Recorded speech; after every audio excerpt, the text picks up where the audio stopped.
Open system explain చేయాలంటే దానికి వేరే ప్రాసెస్ ఉంది, ఆ తర్వాత నేర్చుకోవచ్చు మీరు హైయర్ స్టడీస్లో. లేకపోతే మనకి ఇప్పుడు దాంట్లో ఒక చిన్న పాయింట్ వస్తుంది, అప్పుడు ఎక్స్ప్లెయిన్ చేస్తాను.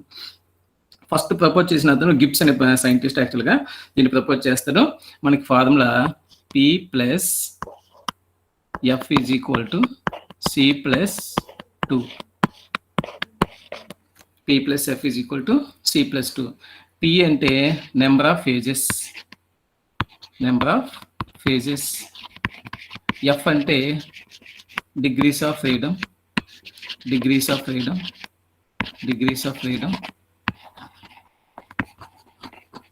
C అంటే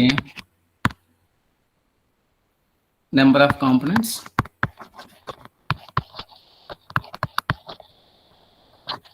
right. So what is P, what is F, what is C ఒకసారి చూసేద్దాం. డెఫినేషన్స్ ఒకసారి చూసి, ఆ డెఫినేషన్స్ ఎందుకంటే ఇవి కూడా మనకు బిట్స్ రూపంలో వస్తాయి కాబట్టి డెఫినేషన్స్ ఎక్స్ప్లెయిన్ చేయడం జరుగుతుంది. ఫస్ట్ది ఫేజ్ అంటే హోమోజీనియస్ పార్ట్ అనమాట. Homogeneous and physically distinct and separable పార్ట్ని ఏమంటాం మనం? ఫేజ్ అని అంటాం.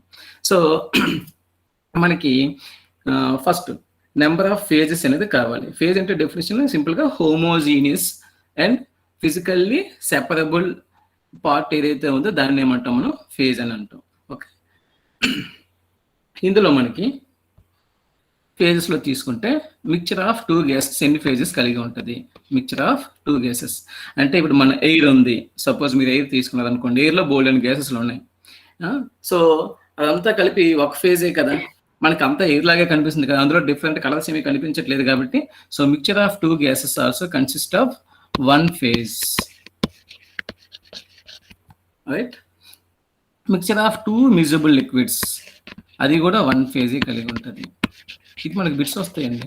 Mixture of 2 miscible liquids, how many phases are present in mixture of 2 miscible liquids అంటే ఎగ్జాంపుల్ ఏంటి మనకి తీసుకుంటే 2 miscible liquidsకి ఎగ్జాంపుల్ ఏది అంటే HClని వాటర్లో కలుపుతున్నాం.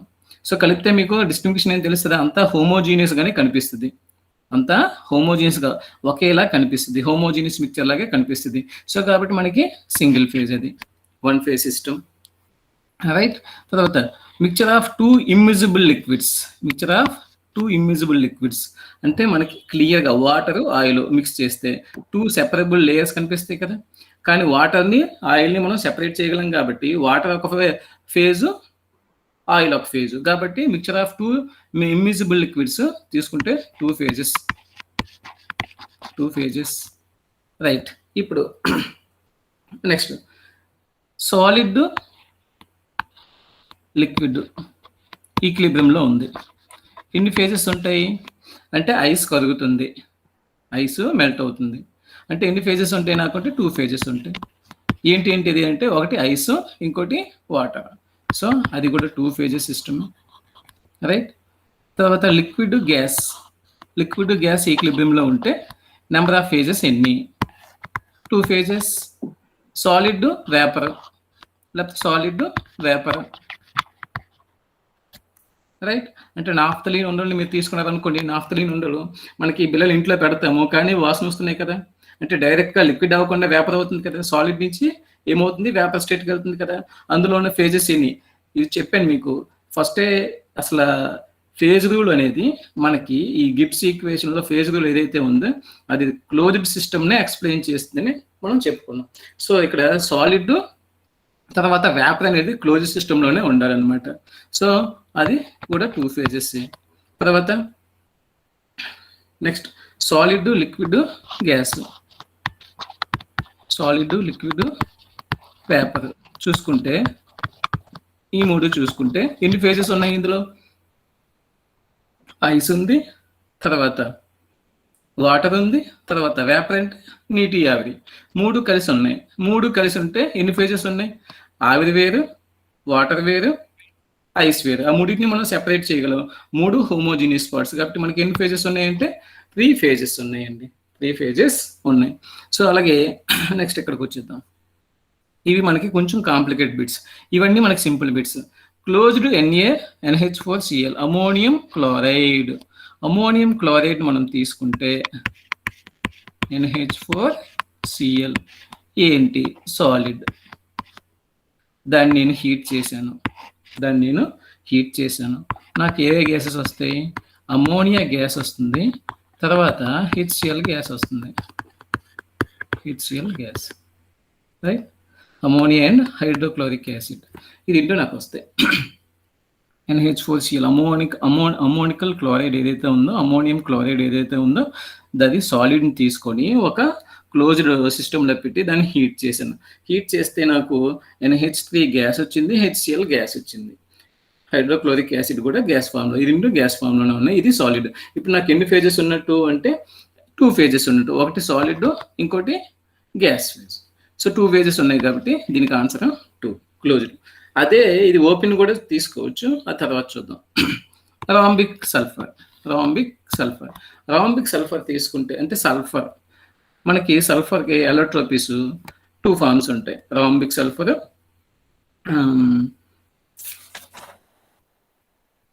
Monoclinic sulphur. Rhombic sulphur, monoclinic sulphur. అంటే ఇక్కడికి వచ్చేసరికి కొంచెం కాంప్లికేటెడ్. సల్ఫర్ అనేది రాంబిక్లో ఉంది, అది దేంట్లో ఈక్లిబ్రియంలో ఉంది అంటే సల్ఫర్ అనేది మోనోక్లినిక్ సల్ఫర్తో ఈక్లిబ్రియంలో ఉంది, రైట్. సో సల్ఫర్ అనేది రాంబిక్ నుంచి మోనోక్లినిక్ సాలిడ్లోకి కన్వర్ట్ అయ్యింది. అంటే రెండు సాలిడ్ స్టేట్లోనే ఉన్నాయి, రెండు సాలిడ్సేనండి, రెండు కూడా సాలిడ్సే. సో సాలిడ్స్లో ఉన్నప్పుడు మనకి ఫేజ్ అనేది డిఫరెంట్ ఫేజెస్ వస్తాయండి. ఇది పాయింట్ ఒకటి మాత్రం గుర్తుంచుకోవాలి. ఏవైతే మనకి సాలిడ్ సిస్టంలో ఉన్నాయో, సాలిడ్ స్టేట్లో ఉన్నాయో ఏవైనా కెమికల్స్, అవి మస్ట్ అండ్ షుడ్గా మనకి డిఫరెంట్ ఫేజెస్లో ఉన్నట్టు. ఎందుకు, ఎలా చెప్తాం అంటే దాని యొక్క ఇంటీరియర్ స్ట్రక్చర్ అనేది మారిపోద్ది, ఇంటర్నల్ స్ట్రక్చర్ అనేది మారిపోద్ది. హెచ్సిసి అవ్వచ్చు, బీసీసీ అవ్వచ్చు, సో అలాగా హెచ్సిపి అవ్వచ్చు, సో ఇలా మనం తీసుకుంటే ఆ యొక్క స్ట్రక్చర్ చేంజ్ అవుద్ది. కాబట్టి మనకి ఇదొక ఫేజ్, ఇదొక ఫేజ్. అంటే ఇందులో యాటమ్స్ అరేంజ్మెంట్ వేరేలా ఉంటుంది, ఇందులో యాటమ్స్ అరేంజ్మెంట్ వేరేలా ఉంటుంది. కాబట్టి అంతా హోమోజీనియస్గా ఒకేలా ఉండదు. సో కాబట్టి ఇది వేరే ఫేజ్, ఇది వేరే ఫేజ్. సాలిడ్కి ఎన్ని సాలిడ్స్ ఉన్నాయో మనం గుర్తుంచుకోవాలి, ఈ పాయింట్ గుర్తుంచుకోవాలి. ఎన్ని అయితే సాలిడ్ ఫామ్స్ ఉన్నాయో అవన్నీ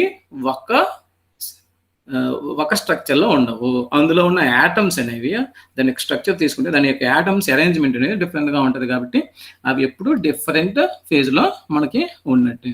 సో కాబట్టి దీనికి నెంబర్ ఆఫ్ ఫేజెస్ ఎన్నండి అంటే P = 2 అనే చెప్పాలి, right. P = 2 number of phases for rhombic sulphur నుంచి రాంబిక్ సల్ఫర్ నుంచి మోనోక్లినిక్ సల్ఫర్కి చేంజ్ అవుతుంటే ఈక్లిబ్రియంలో ఉంటే నెంబర్ ఆఫ్ ఫేజెస్ ఎన్ని అంటే 2. సో అలాగే దీనికి చెప్పండి CaCO3 కాల్షియం కార్బోనేట్. సో ఇది సాలిడ్, దీన్ని ఏం చేశాను, హీట్ చేశాను.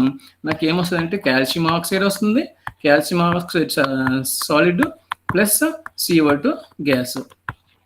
సో మనకు నెంబర్ ఆఫ్ ఫేజెస్ ఇక్కడ ఎన్ని అని అడిగితే ఈ ఈక్లిబ్రియంలో ఉన్న సిస్టమ్ ఏదైతే ఉందో కాల్షియం కార్బోనేట్ అనేది హీట్ చేసిన ఒక క్లోరిడ్ సిస్టంలో, సో దానికి ఎన్ని ఫేజెస్ ఉన్నాయి అని ఎక్స్ప్లెయిన్ చేసుకుంటే నెంబర్ ఆఫ్ ఫేజెస్ ఎన్ని అంటే 3. సో ఈచ్ సాలిడ్ ఫేజ్ని ఏదైతే ఈ సాలిడ్ స్టేట్ ఏదైతే ఉందో సాలిడ్ స్టేట్లో, సో కాల్షియం కార్బోనేట్ సాలిడ్ స్టేట్లో ఉంది, కాల్షియం ఆక్సైడ్ సాలిడ్ స్టేట్లో ఉంది. సో కాబట్టి ఇదొక ఫేజు, ఇదొక ఫేజు. CO2 గ్యాస్ ఏదైతే ఉందో అది ఇంకో ఫేజు, ఆ గ్యాస్ ఫేజ్ వేరే. సో కాబట్టి మొత్తానికి నెంబర్ ఆఫ్ ఫేజెస్ 3 అనమాట. నెక్స్ట్ అదేవిధంగా ఇంకో ఎగ్జాంపుల్ తీసుకుంటే FeH2O అని రాశాను, ఐరన్. ఇవన్నీ బిట్స్ అండి వస్తుంటాయి, ఆసక్తి పాత పేపర్లో అయితే మీకు కనిపిస్తాయి ఇవి. ఐరన్ అనేది సాలిడ్ స్టేట్లో ఉంది, ప్లస్ H2O అనేది గ్యాస్ స్టేట్లో ఉంది. అది రెండు రియాక్ట్ అయితే నాకేం ఫార్మ్ అయింది, ఐరన్ ఆక్సైడ్ ఫార్మ్ అయింది. ఐరన్ ఆక్సైడ్ కూడా మళ్ళీ ఏంటి, సాలిడ్. ప్లస్ ఇంకేం ఫార్మ్ అయింది అంటే H2 గ్యాస్, రైట్. సో ఇక్కడ ఎప్పుడైతే ఇందాక చెప్పాను మిక్చర్ ఆఫ్ గ్యాసెస్ అన్నాను, mixture of gases always one phase. Example, best example మనకి అట్మాస్ఫియర్. ఏదైతే అట్మాస్ఫియర్లో ఉందో తీసుకుంటే అందులో గ్యాసెస్ అన్ని గ్యాసెస్ ఉంటాయి. CO2 ఉంటుంది, O2 ఉంటుంది, N2 ఉంటుంది, ఆర్గాన్ ఉంటుంది, నియాన్ ఉంటుంది. ఇవన్నీ కలిపి మనకు ఒక గ్యాస్ ఫామ్లోనే కల్పిస్తే వాటిని మనం సెపరేట్ చేయడం చాలా కష్టం. అదంతా హోమోజీనియస్ పార్ట్ లాగే కనిపిస్తుంది కాబట్టి సింగిల్ ఫేజ్. సో కాబట్టి ఇక్కడ H2O గ్యాస్, H2O రెండు కలిసే ఉంటాయి. మనం వాటిని సెపరేట్ చేయలేము అంత ఈజీ. కాబట్టి ఇది ఒక ఫేజ్, అంటే గ్యాసెస్ ఫేజ్ ఒకటి. తర్వాత సాలిడ్ ఐరన్ సాలిడ్ స్టేట్లో ఉంది, ఐరన్ ఆక్సైడ్ కూడా సాలిడ్ స్టేట్లో ఉంది. సో ఇదొక ఫేజు, ఇదొక ఫేజు. సో 2+1 మొత్తం ఎన్ని, దీనికి కూడా నెంబర్ ఆఫ్ ఫేజెస్ 3 అనమాట. రైట్. సో ఇది very very very important. Right. So ఇలా మనకి ఫేజ్ డెఫినేషన్ చెప్పాము, దాని మీద బిట్స్ ఎలా అడుగుతాడో ఎక్స్ప్లెయిన్ చేసాము. సో ఏదైనా ఒక సిస్టమ్ ఈక్విలిబ్రియంలో ఉన్నప్పుడు నెంబర్ ఆఫ్ ఫేజెస్ ఎన్ని అనేసి మనకి క్వశ్చన్ అడగచ్చు. Right. Next component. Next, number of components. Component is defined as least number of independent chemical constituents in terms of which the composition of a phase can be expressed by means of chemical equation. Simple గా తెలుగులో అయితే మనకి ఏదైతే phases ఉన్నాయో each phase ని explain చేయడానికి ఒక chemical formula కావాలండి. అలాగా ఒక ఫేజెస్ ని, అంటే ఏదైతే ఫేజ్ ఉందో ఆ ఫేజ్ ని ఎక్స్ప్లెయిన్ చేయడానికి, ఆ ఫేజ్ ఈక్విలిబ్రియంలో ఉండొచ్చు, లిక్విడ్ గ్యాస్ లేకపోతే లిక్విడ్ సాలిడ్. సో ఒక ఏదైతే సిస్టమ్ అనేది ఈక్విలిబ్రియంలో ఉందో అందులో ఉన్న ఫేజెస్ ని ఎక్స్ప్లెయిన్ చేయడానికి మనకి కావలసిన కనీస రసాయనాల సంఖ్యను ఏమంటాం అంటే నెంబర్ ఆఫ్ కాంపోనెంట్స్ అంటాం. మనం దాన్ని మ్యాథమెటికల్ గా కూడా ఎక్స్ప్లెయిన్ చేయొచ్చు, అంటే యాడ్ చేయొచ్చు, తీసివేయచ్చు, అలా కూడా ఎక్స్ప్లెయిన్ చేయొచ్చు. సో అలా కూడా మనం కన్సిడర్ చేసుకోవాలి. సో అవి number of components. So water సిస్టమే తీసుకున్నాం. వాటర్ సిస్టంలో మనం తీసుకుంటే, అంటే సపోజ్ వాటర్ సిస్టమ్ అంటే సాలిడ్ ఉందండి, అంటే మనకి ఐస్ అండి, ఐస్ కాస్త వాటర్ అయ్యింది, వాటర్ కాస్త వేపర్ అయ్యింది. సో మనకు తీసుకుంటే ఈ మూడు ఈక్విలిబ్రియంలో ఉన్నాయండి, ఇది ఐస్, వాటర్, వేపర్. సో దేన్నైనా నేను ఎక్స్ప్లెయిన్ చేయడానికి ఐస్ ఫార్ములా ఎక్స్ప్లెయిన్ చేయండి అంటే నేను ఏమని రాస్తాను, H2O. దీన్ని ఎక్స్ప్లెయిన్ చేయండి అంటే H2O. దీన్ని ఈ ఫేజ్ని రిప్రజెంట్ చేయండి అంటే H2O. సో మూడింటిని నేను ఎక్స్ప్లెయిన్ చేయడం నాకు only one H2O formula is enough. కాబట్టి దీన్ని ఏమన్నా వన్ కాంపోనెంట్ సిస్టమ్ అంటాం. ఏదైతే వాటర్ ఉందో వాటర్ ఏమన్నా మూడు డిఫరెన్స్, ఐస్, వాటర్, వేపర్ ఈక్విలిబ్రియంలో ఉన్నప్పుడు సో ఆ మూడు ఫేజెస్ని నేను ఎక్స్ప్లెయిన్ చేయాలి. దేంతో ఒక కెమికల్ ఫార్ములాతో ఎక్స్ప్లెయిన్ చేయాలనుకున్నాను. దేంతో అన్నిటికీ H2Oతోనే రాస్తాను కదా, అంటే దీనికి ఒక కెమికల్ ఫార్ములా చాలు కదా. సో దాన్ని ఏమంటాం, కాంపోనెంట్ అంటాం. అయితే ఇది వన్ కాంపోనెంట్ సిస్టమ్ అండి, ఇది one component system. So next తీసుకుంటే కాల్షియం కార్బోనేట్ ఇందాక చెప్పాం కదా, హీట్ చేశానండి. కాల్షియం కార్బోనేట్ ఏం చేశాను, హీట్ చేశాను. కాల్షియం కార్బోనేట్ని హీట్ చేశాను. సో సాలిడ్ని హీట్ చేస్తే నాకు ఏమవుతుంది, ఇందాక చెప్పినట్టు కాల్షియం ఆక్సైడ్ వస్తుంది. కాల్షియం ఆక్సైడ్ అనేది సాలిడ్ ప్లస్ CO2 గ్యాస్ వస్తుంది, CO2 గ్యాస్. సో రెండు వచ్చింది. ఇప్పుడు ఈ సిస్టమ్ నేను ఎక్స్ప్లెయిన్ చేయడానికి, ఈ హెట్రోజీనియస్ సిస్టమ్ ఎక్స్ప్లెయిన్ చేయడానికి నాకు నెంబర్ ఆఫ్ కాంపోనెంట్స్ ఎన్ని కావాలి అంటే ఏవో రెండు ఉంటే చాలు. ఈ రెండు అయినను కాల్షియం కార్బోనేట్ లేకపోతే కాల్షియం ఆక్సైడ్, లేకపోతే కాల్షియం ఆక్సైడ్ లేకపోతే కాల్షియం ఆక్సైడ్ CO2, ఈ రెండు అయినా చాలు, లేకపోతే ఈ రెండు అయినా చాలు. ఎలాగా నేను చూపిస్తాను అంటే, ఇప్పుడు కాల్షియం కార్బోనేట్, CO2 ఉన్నాయి. ఆ రెండింటితోనే నేను మూడింటి యొక్క ఫేజెస్ని, ఈ ఫేజ్ని ఎక్స్ప్లెయిన్ చేయాలి, ఈ ఫేజ్ని ఎక్స్ప్లెయిన్ చేయాలి, ఈ ఫేజ్ని ఎక్స్ప్లెయిన్ చేయాలి. దీనికి నెంబర్ ఆఫ్ ఫేజెస్ మూడే కాబట్టి దీన్ని ఎక్స్ప్లెయిన్ చేయడానికి నాకు CaO, CO2 కానీ, CaCO3 కానీ, CaO కానీ, లేకపోతే CaCO3, CO2 కానీ నాకు ఎనఫ్ అనమాట. అలాగే నేను మ్యాథమెటికల్గా దీన్ని ఎక్స్ప్లెయిన్ చేయొచ్చు. నెక్స్ట్ ఎగ్జాంపుల్కి వెళ్తే క్లోజ్డ్ NH4Cl సాలిడ్ స్టేట్లో ఉందండి. దీన్ని కాస్త హీట్ చేస్తే నాకు ఏమవుతుంది అంటే NH3 gas plus HCl gas, right. So అంటే నేను ఒక కొలోయిడల్ సిస్టంలో దీన్ని ఏం చేశాను, హీట్ చేశాను. ఇక్కడ సాలిడ్ ఉంది, దాన్ని హీట్ చేస్తే నాకేమైపోద్ది, ఈ gas NH3 gas, HCl gas ఇక్కడ ఉంది. ఆ రెండు నేను సెపరేట్ చేయగలనా, చేయలేను. రెండు మళ్ళీ క్లబ్ అయిపోతాయి, రెండు ఇంటరాక్టబుల్. సో కాబట్టి NH3 ప్లస్ HCl కలిసిపోయి మళ్ళీ నాకు ఏమవుతుంది, NH4Cl ఫార్మ్ అవుతుంది. కాకపోతే అది గ్యాస్ స్టేట్ లో ఉంటుంది. కాకపోతే అది NH4Cl అనేది ఇక్కడ ఏముంటుంది, గ్యాస్ స్టేట్. ఇక్కడ గ్యాస్ స్టేట్, ఇక్కడ సాలిడ్ స్టేట్ లో ఉంది. సో రెండింటిని నాకు ఎక్స్ప్లెయిన్ చేయడానికి, ఈ సిస్టమ్ని, ఈ ఫేజ్ ని ఎక్స్ప్లెయిన్ చేయడానికి నాకు ఓన్లీ సింగిల్ కాంపోనెంట్ చాలు. అదేంటి, NH4Cl. NH3 plus HCl gases form లోనే ఉంది. ఆ రెండు గ్యాసెస్ ఫామ్ లో కూడా ఇంటరాక్ట్ అయ్యే గ్యాసెస్. అవి ఇంటరాక్ట్ కాని గ్యాసెస్ అయితే అలాగే NH3 HCl సెపరేట్ గా ఉండిపోతాయి. కానీ అవి ఇంటరాక్ట్ అయ్యి మళ్ళీ ఏం ఫార్మ్ అవుతుంది, నాకు NH4Cl ఫార్మ్ అవుతుంది. అది కూడా గ్యాసే కాబట్టి. సో ఈ NH4Cl సాలిడ్ ని, NH4Cl గ్యాస్ ని నేను ఎక్స్ప్లెయిన్ చేయడానికి నాకు ఒక కెమికల్ ఫార్ములా చాలు. కాబట్టి క్లోజ్డ్ NH4Cl ఏదైతే ఉందో దానికి నాకు క్లోజ్డ్ సిస్టమ్కి అయితే 1 కాంపోనెంట్. నెంబర్ ఆఫ్ కాంపోనెంట్స్ దీనికి అంటే 1.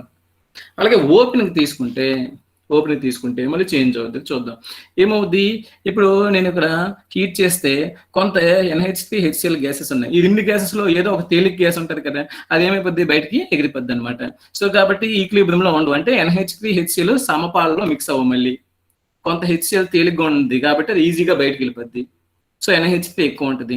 సో కాబట్టి మనం ఎక్స్ప్లెయిన్ చేయడానికి ఈ ఓపెన్ సిస్టమ్ NH4Cl ని ఓపెన్ గా హీట్ చేస్తే, సో ఇక్కడ NH3 గ్యాస్ ఉంది, HCl గ్యాస్ వస్తుంది. కాకపోతే ఇక్కడ ప్రాబ్లం ఏంటి అంటే, ఈ రెండిట్లో తేలికైన గ్యాస్ ముందు బయటకు వెళ్ళిపోతూ ఉంటుంది కాబట్టి ఆ రెండు సంపాల్లో ఉండవు. కాబట్టి మళ్ళీ NH4Cl నాకు ఎంత అయితే సాలిడ్ నుంచి వచ్చిందో అంత గ్యాస్ ఫార్మ్ అవుతుంది. కాబట్టి అది మ్యాథమెటికల్ గా ఎక్స్ప్లెయిన్ చేయడానికి సరిపోదు. కాబట్టి నెంబర్ ఆఫ్ కాంపోనెంట్స్ నాకు ఎన్ని కావాలి, 2 కావాలన్నమాట. ఇటు మేబీ NH4Cl NH3 అవ్వచ్చు, ఈ రెండు అయినా అవ్వచ్చు, లేకపోతే ఈ రెండు అయినా అవ్వచ్చు, లేకపోతే ఈ రెండు అయినా అవ్వచ్చు. రైట్. సో అలా నేను ఓపెన్ NH4Cl సిస్టమ్ తీసుకుంటే దానికి నేను నెంబర్ ఆఫ్ కాంపోనెంట్స్ ఎన్ని అవసరం అవుతాయి అంటే 2 అవసరం అవుతాయి. కానీ క్లోజ్డ్కి అయితే ఒకటి చాలు. సో అది తేడా అండి, ఓపెన్ కి క్లోజ్ కి. ఏది, అమోనికల్ క్లోరైడ్ ఏదైతే ఉందో, అమోనియం క్లోరైడ్ ఏదైతే ఉందో దానికి. నెక్స్ట్ డిగ్రీస్ ఆఫ్ ఫ్రీడమ్ అండి. సో డిగ్రీస్ ఆఫ్ ఫ్రీడమ్ అంటే సింపుల్ గా తెలుగులో అయితే minimum the number of variables. Degrees of freedoms అంటే వేరియబుల్స్ అన్నమాట, నథింగ్ బట్ వేరియబుల్స్. ఆ వేరియబుల్స్ ఏవైతే ఉన్నాయో, ఏవి, టెంపరేచర్, ప్రెషర్, కాన్సన్ట్రేషన్, లేకపోతే దాన్ని కాంపోజిషన్ అంటాం. ఈ మూడింటినే మనం తీసుకోవాలి. ఈ ఫేజ్ రూల్ ఓన్లీ ఈ వేరియబుల్స్ తోనే ఎక్స్ప్లెయిన్ చేసింది, మిగిలిన వేరియబుల్స్ తో ఎక్స్ప్లెయిన్ చేయలేకపోయింది. కానీ ఈ 3 వేరియబుల్స్ చాలు మొత్తం అన్ని సిస్టమ్స్ ని ఎక్స్ప్లెయిన్ చేయడానికి. సో కాబట్టి minimum number of variables required to explain the phases are in equilibrium. ఏవైతే డిఫరెంట్ ఫేజెస్ ఈక్విలిబ్రియం లో ఉన్నాయో వాటిని డిస్టర్బ్ చేయకుండా దానికి ఈక్విలిబ్రియం అలాగే ఉంటూ దాన్ని ఎక్స్ప్లెయిన్ చేయడానికి కావాల్సిన కనీస చలరాశుల సంఖ్యను ఏమంటాం, డిగ్రీస్ ఆఫ్ ఫ్రీడమ్ అంటాం అనమాట. సో ఫస్ట్ చూద్దాం, mixture of two gases. So మనకి ఇది ఫార్ములా ఫస్ట్ రాసిన కదా, formula P+F = C+2. So mixture of 2 gases కి నెంబర్ ఆఫ్ ఫేజెస్ ఎన్ని అంటే 1 అండి. సో నెంబర్ ఆఫ్ కాంపోనెంట్స్ ఎన్ని కావాలి, 2 గ్యాసెస్ కాబట్టి C = 2 అండి. సో ఇప్పుడు F ఏమవుతుందండి, సో F 3 అవుతుందండి. సో F 3 అంటే నాకు ఏమైనట్టు, నెంబర్ ఆఫ్ వేరియబుల్స్ ఎన్ని కావాలి, 3 కావాలి. ఏంటంటే టెంపరేచర్ కావాలి, ప్రెషర్ కావాలి, కాన్సన్ట్రేషన్ కావాలి. ఆ 3 కావాలండి.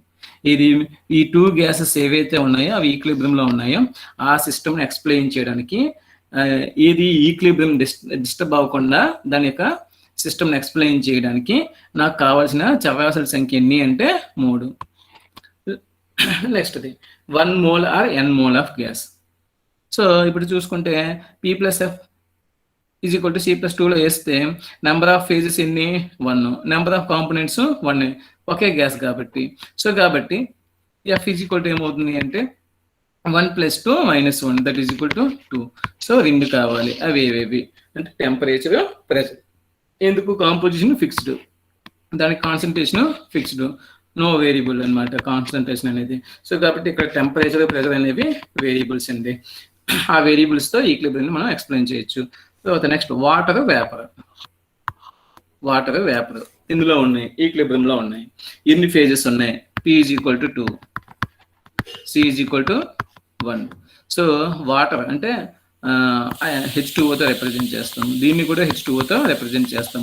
So that number of components ఇన్ని 1, C = 1. సో అప్పుడు F = ఎంత అవుతుందండి చూసుకుంటే F = 1 అవుతుంది. సో కాబట్టి F = 1 అంటే వేరియబుల్ ఏమవ్వాలి? ఇదర్ టెంపరేచర్ ఆర్ ప్రెజర్ అనమాట. కాంపిటీషన్ సేమే. సో కానీ ఏది మారుతుంది? ఏదో టెంపరేచర్ అయినా అవ్వచ్చు, ప్రెజర్ అయినా అవ్వచ్చు. ఏదో ఒకదానితో ఈ ఈక్విలిబ్రియం ఎక్స్ప్లెయిన్ చేయొచ్చు. ఈ ఈక్విలిబ్రియం ఏదైతే ఉందో వాటర్కి, వేపర్కి ఈక్విలిబ్రియం ఏదైతే ఉందో ఆ సిస్టమ్ని ఈ టెంపరేచర్తో కానీ ఎయిర్ ప్రెజర్తో కానీ మనం ఆ సిస్టమ్ని ఎక్స్ప్లెయిన్ చేయొచ్చు. అది దాని మీనింగ్ అండి. నెక్స్ట్ వాటర్కి, లిక్విడ్కి, తర్వాత లిక్విడ్కి, వేపర్కి ఈక్విలిబ్రియం ఉందండి. రైట్. ఎన్ని ఉన్నాయి ఇక్కడ? అన్ని C = 1, నెంబర్ ఆఫ్ కాంపోనెంట్స్ 1, తర్వాత ఫేజెస్ 3 ఉన్నాయి. కాబట్టి F = ఏంటండి? 0.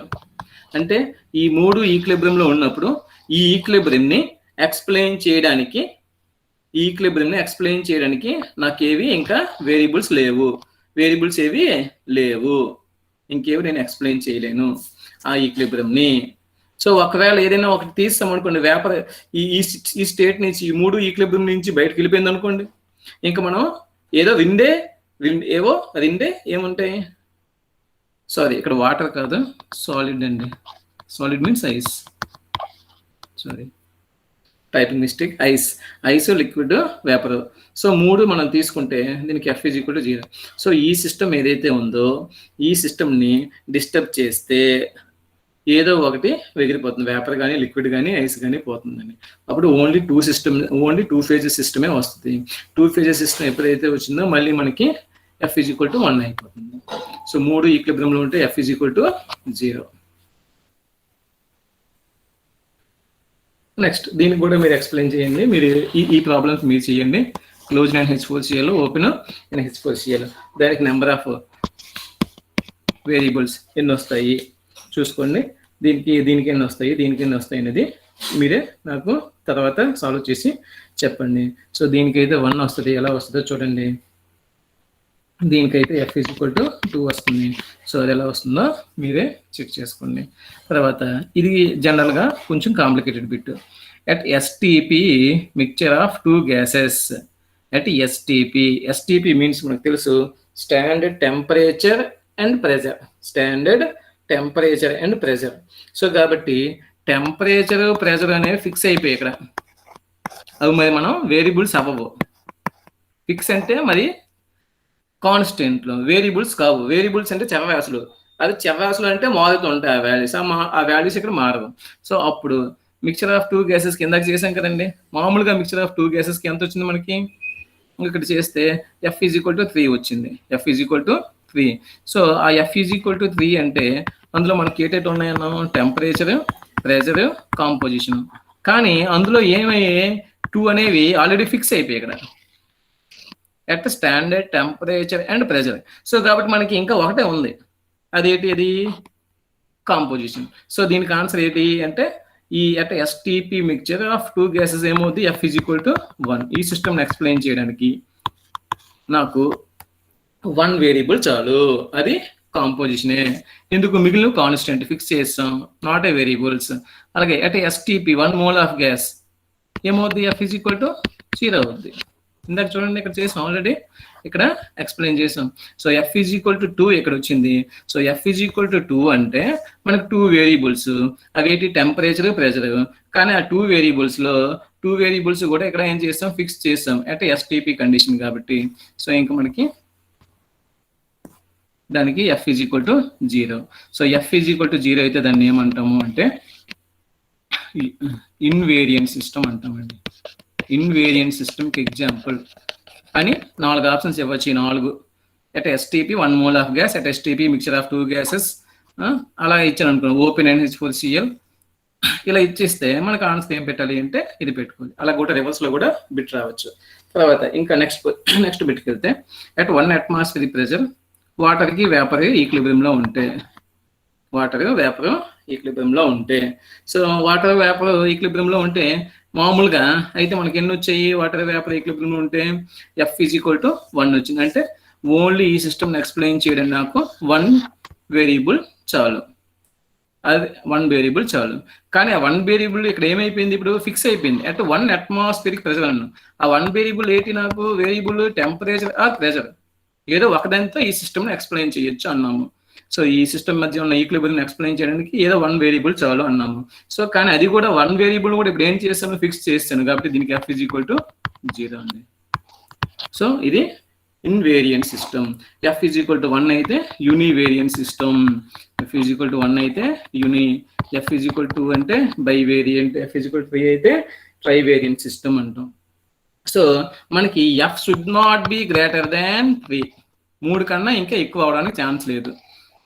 ఫేజ్ రూల్ వ్యవస్థ అని చెప్పినప్పుడే, గిబ్స్ చెప్పినప్పుడే ఓన్లీ 3 వేరియబుల్స్తోనే ఆయన అన్ని ఎక్స్ప్లెయిన్ చేసాడు. కాబట్టి F cannot be greater than 3 అనమాట. మీకు ఇది కూడా బిట్లో రావచ్చు, రైట్? అంటే బిట్ ఎలా వస్తుంది అంటే ఈ క్రింది వాళ్ళలో తప్పు ఏది? F = 4 అని ఇచ్చారు అనుకోండి, అది తప్పు అనమాట. F ఎప్పుడు 4 అవ్వదు. 3 లేకపోతే అంతకన్నా తక్కువే. ఇంకో ఛాన్స్ అయితే లేదు, రైట్? నెక్స్ట్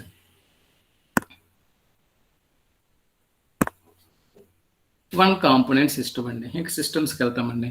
అంటే ఓన్లీ 1 కాంపోనెంట్ సిస్టమ్ అంటే కాంపోనెంట్ C = 1 అనేసి.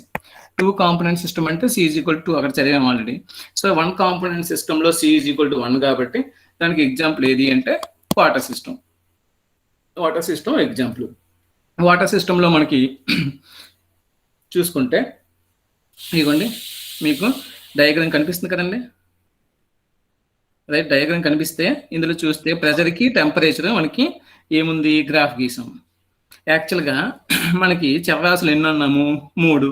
Pressure, temperature, composition. కానీ దీనికి సింగిల్ కాంపోనెంట్ సిస్టమ్ కాబట్టి సింగిల్ కాంపోనెంట్ సిస్టమ్ అయితే మనకి ప్రెషర్, టెంపరేచర్కి గ్రాఫ్ గీసాము. సో ఇంకా కాంపోజిషన్ ఫిక్స్ చేసుకున్నాము, రైట్?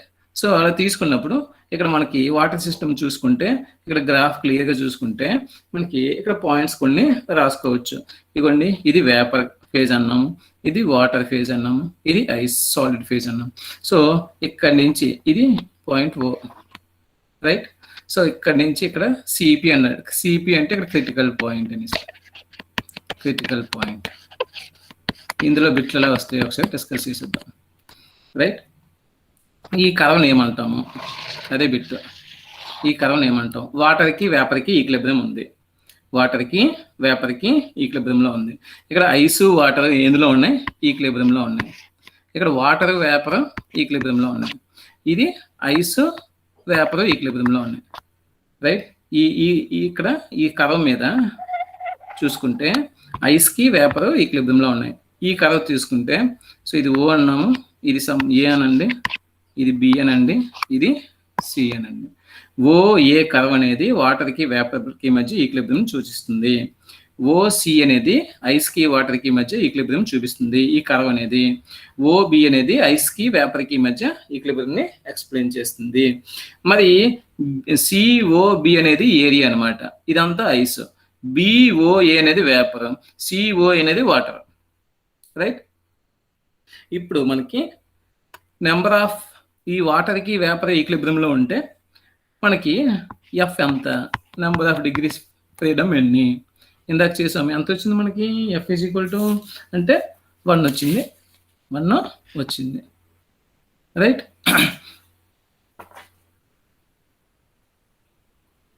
అలాగే మనకి ఓన్లీ వాటర్ తీసుకున్నాం అనుకోండి, ఓన్లీ వాటర్.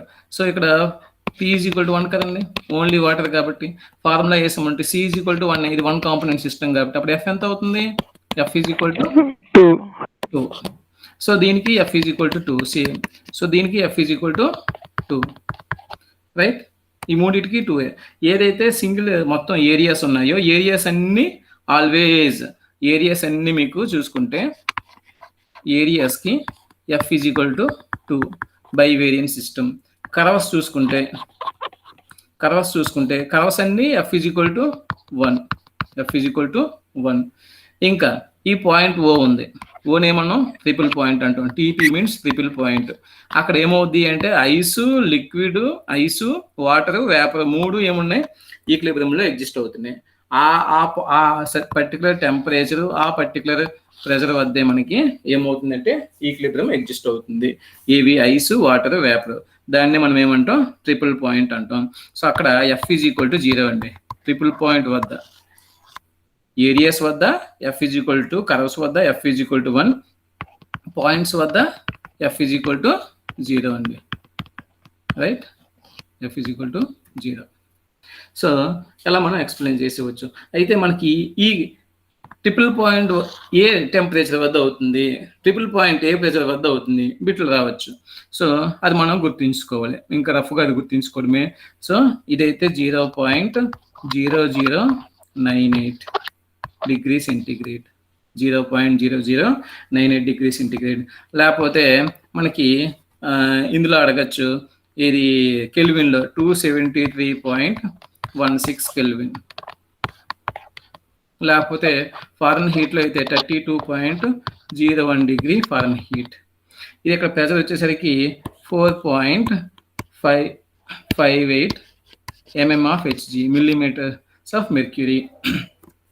లేకపోతే 611.2 పాస్కల్స్.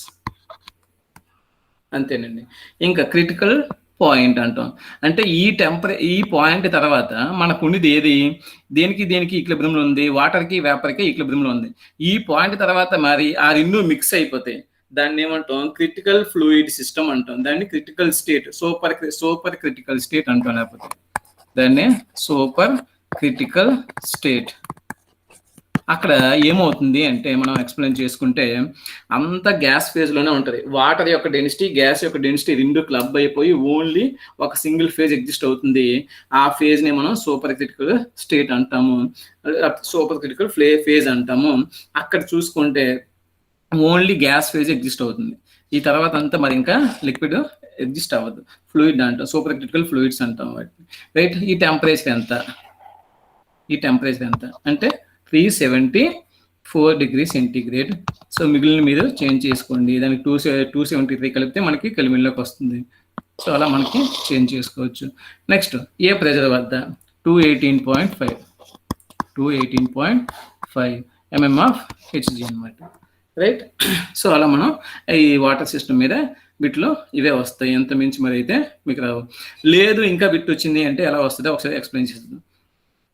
ఇప్పుడు ఈ OA కర్వ్ ఉంది.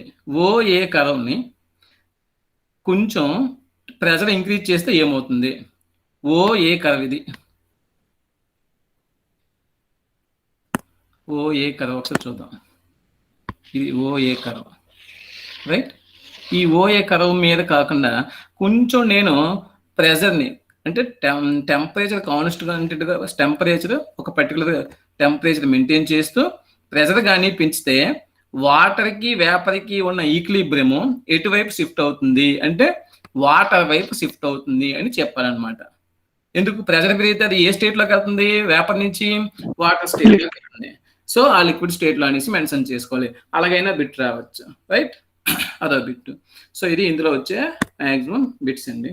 రైట్, సో నెక్స్ట్ సిస్టమ్కి వెళ్దాం. టైం అవుతుంది. అదే మీద ఏరియాస్ దీనికోసం అనేసి టేబుల్ ఫామ్ గీసుకున్నాను. ఏరియాస్కి, కర్వ్స్కి, లేకపోతే పాయింట్స్కి. రైట్, వాటికి డిగ్రీస్ ఆఫ్ ఫ్రీడమ్స్ ఎంత అనేసి మనం గీసుకోవడానికి. సో అది కిందకు వచ్చింది, నేను మర్చిపోయాను. రైట్, నెక్స్ట్ సల్ఫర్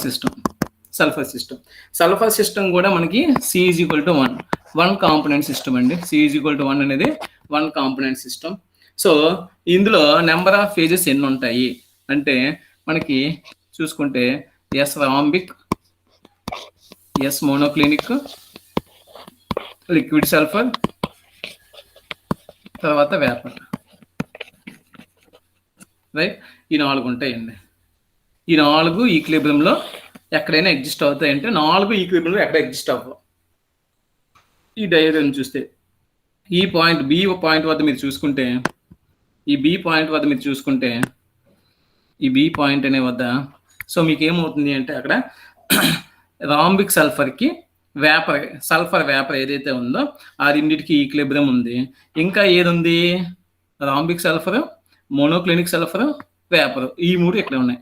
సో ఇక్కడ ట్రిపుల్ పాయింట్ అన్నాం కదా ఇందాక వాటర్కి, అలాగా ఇది ట్రిపుల్ పాయింట్, అలాగే ఇదొక ట్రిపుల్ పాయింట్, అలాగే ఇదొక ట్రిపుల్ పాయింట్, 3 ట్రిపుల్ పాయింట్స్ దీనికి వచ్చేయండి.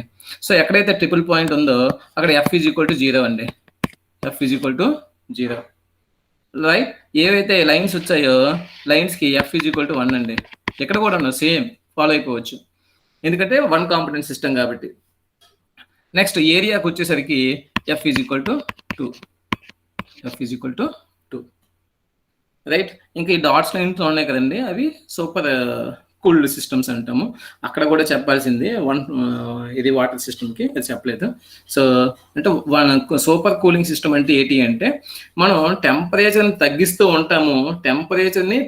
ఉంటాము, కానీ మనకు అక్కడ వాటర్ సిస్టమ్ నుంచి సాలిడ్ సిస్టమ్ అవ్వాలి, కానీ వాటర్ నుంచి ఐస్ అవ్వదు అనమాట. వాటర్ ఫామ్లోనే ఉంటుంది కొంతవరకు, అది ఓన్లీ వాటర్ నుంచి బ్యాకే అవుతుంది. ఇదిగోండి ఇక్కడ చూసాం కదా, రైట్. ఇక్కడ చూసుకుంటే ఇలా వస్తుందండి, అంటే బ్యాక్స్ మళ్ళీ అవ్వదు, వెనక నుంచి వెళ్ళదు. ఐస్ నుంచి వాటర్ అవ్వదు, కానీ వాటర్ని టెంపరేచర్ తగ్గిస్తూ ఉంటే సో మనకి వాటర్ ఫామ్లోనే ఉంటుంది అది, కానీ ఐస్ ఫార్మ్ అవ్వదు. సో ఆ స్టేట్ని ఏమంటాం అంటే సూపర్ కూల్డ్ స్టేట్ అంటాం, లేకపోతే మెటాస్టేబుల్ కర్వ్ అంటాం దీన్ని, రైట్. అది ఓన్లీ ఎగ్జిస్ట్ అవుద్ది. అలాంటి కర్వ్స్ ఈ లోపల ఉన్నాయండి వీటికి. ఇదిగోండి డాట్స్ లైన్తో ఉన్నాయి కదా, అవి ఇవే. అది మనకు అవసరం లేదు, వాటర్కి అయితే అవసరం కాబట్టి అది ఎక్స్ప్లెయిన్ చేశాను, రైట్. అంతేనండి. ఇంకా దీనికైతే ఇందులో ఇవే ఉన్నాయి. ఇందులో F = 1, F = 0. ఇక్కడ 3 ట్రిపుల్ పాయింట్స్ వస్తాయి. 4 ఫేజెస్ ఈక్లిబ్రియంలో ఉంటాయంటే ఉండవు. 4 ఫేజెస్ ఈక్లిబ్రియంలో ఎక్కడైనా ఉన్నాయా మీకు? ఎక్కడ ఉండవు. 3 ఫేజెస్ ఈక్లిబ్రియంలో ఉంటాయి.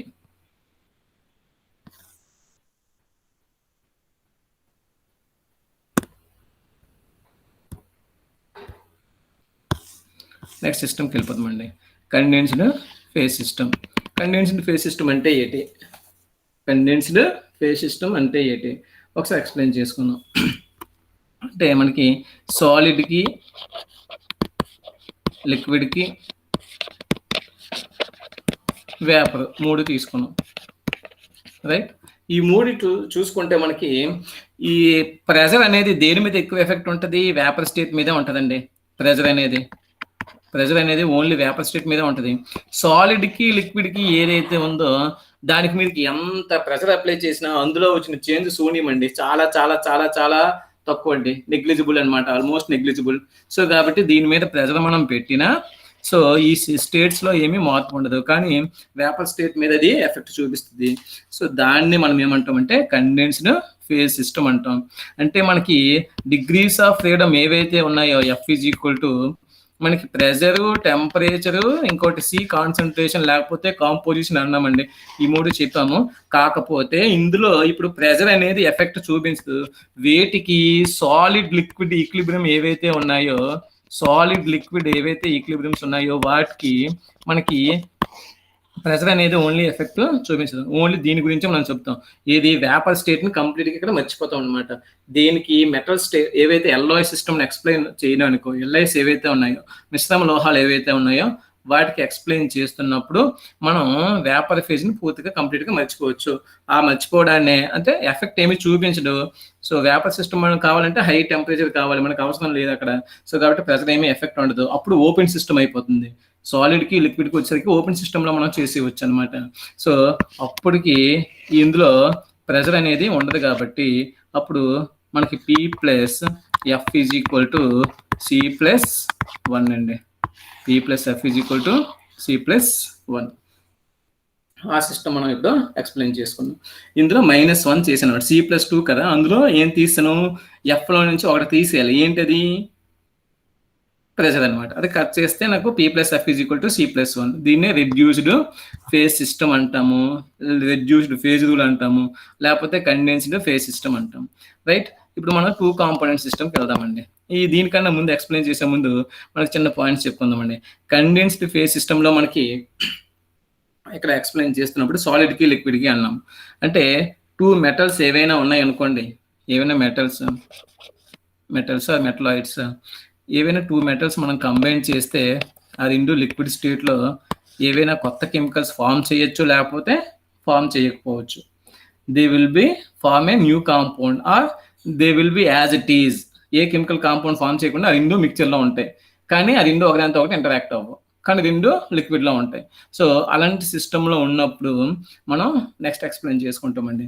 ఇప్పుడు ఈ సిస్టమ్, ఈ 2 కాంపోనెంట్ సిస్టంలో మనకి ఏవైతే 2 మెటల్స్ ఉన్నాయో ఈ 2 మెటల్స్ ఇంటరాక్ట్ అవ్వండి, అంటే రియాక్షన్ జరిగి ఒక ప్రత్యేకమైన కాంపౌండ్ ఏమి ఫార్మ్ అవ్వదు. అలా కాంపౌండ్ ఫార్మ్ అవ్వని సిస్టమ్స్ అనమాట ఇవి. ఇప్పుడు నేను చెప్తుంది 2 కాంపోనెంట్ సిస్టమ్. సో అందులో మనకి ఎగ్జాంపుల్ లెడ్, సిల్వర్ కానీ, క్యాడ్మియం, బిస్మత్ కానీ, రైట్. సో ఇవన్నీ అందులోకి వెళ్తాయండి ఎగ్జాంపుల్స్ అన్ని. ఇంకా మనకి సాల్డరింగ్లో ఉపయోగించే లెడ్, టిన్ సిస్టమ్ కానీ, ఇవన్నీ వాటికి ఎగ్జాంపుల్స్ అనమాట. 2 కాంపోనెంట్ సిస్టమ్కి ఎగ్జాంపుల్ క్యాడ్మియం, బిస్మత్ కానీ, క్యాడ్మియం, సిల్వర్ కానీ, లెడ్, సిల్వర్ కానీ, లెడ్, టిన్ కానీ. సో ఇక్కడ డయాగ్రామ్ మీరు బాగా చూస్తే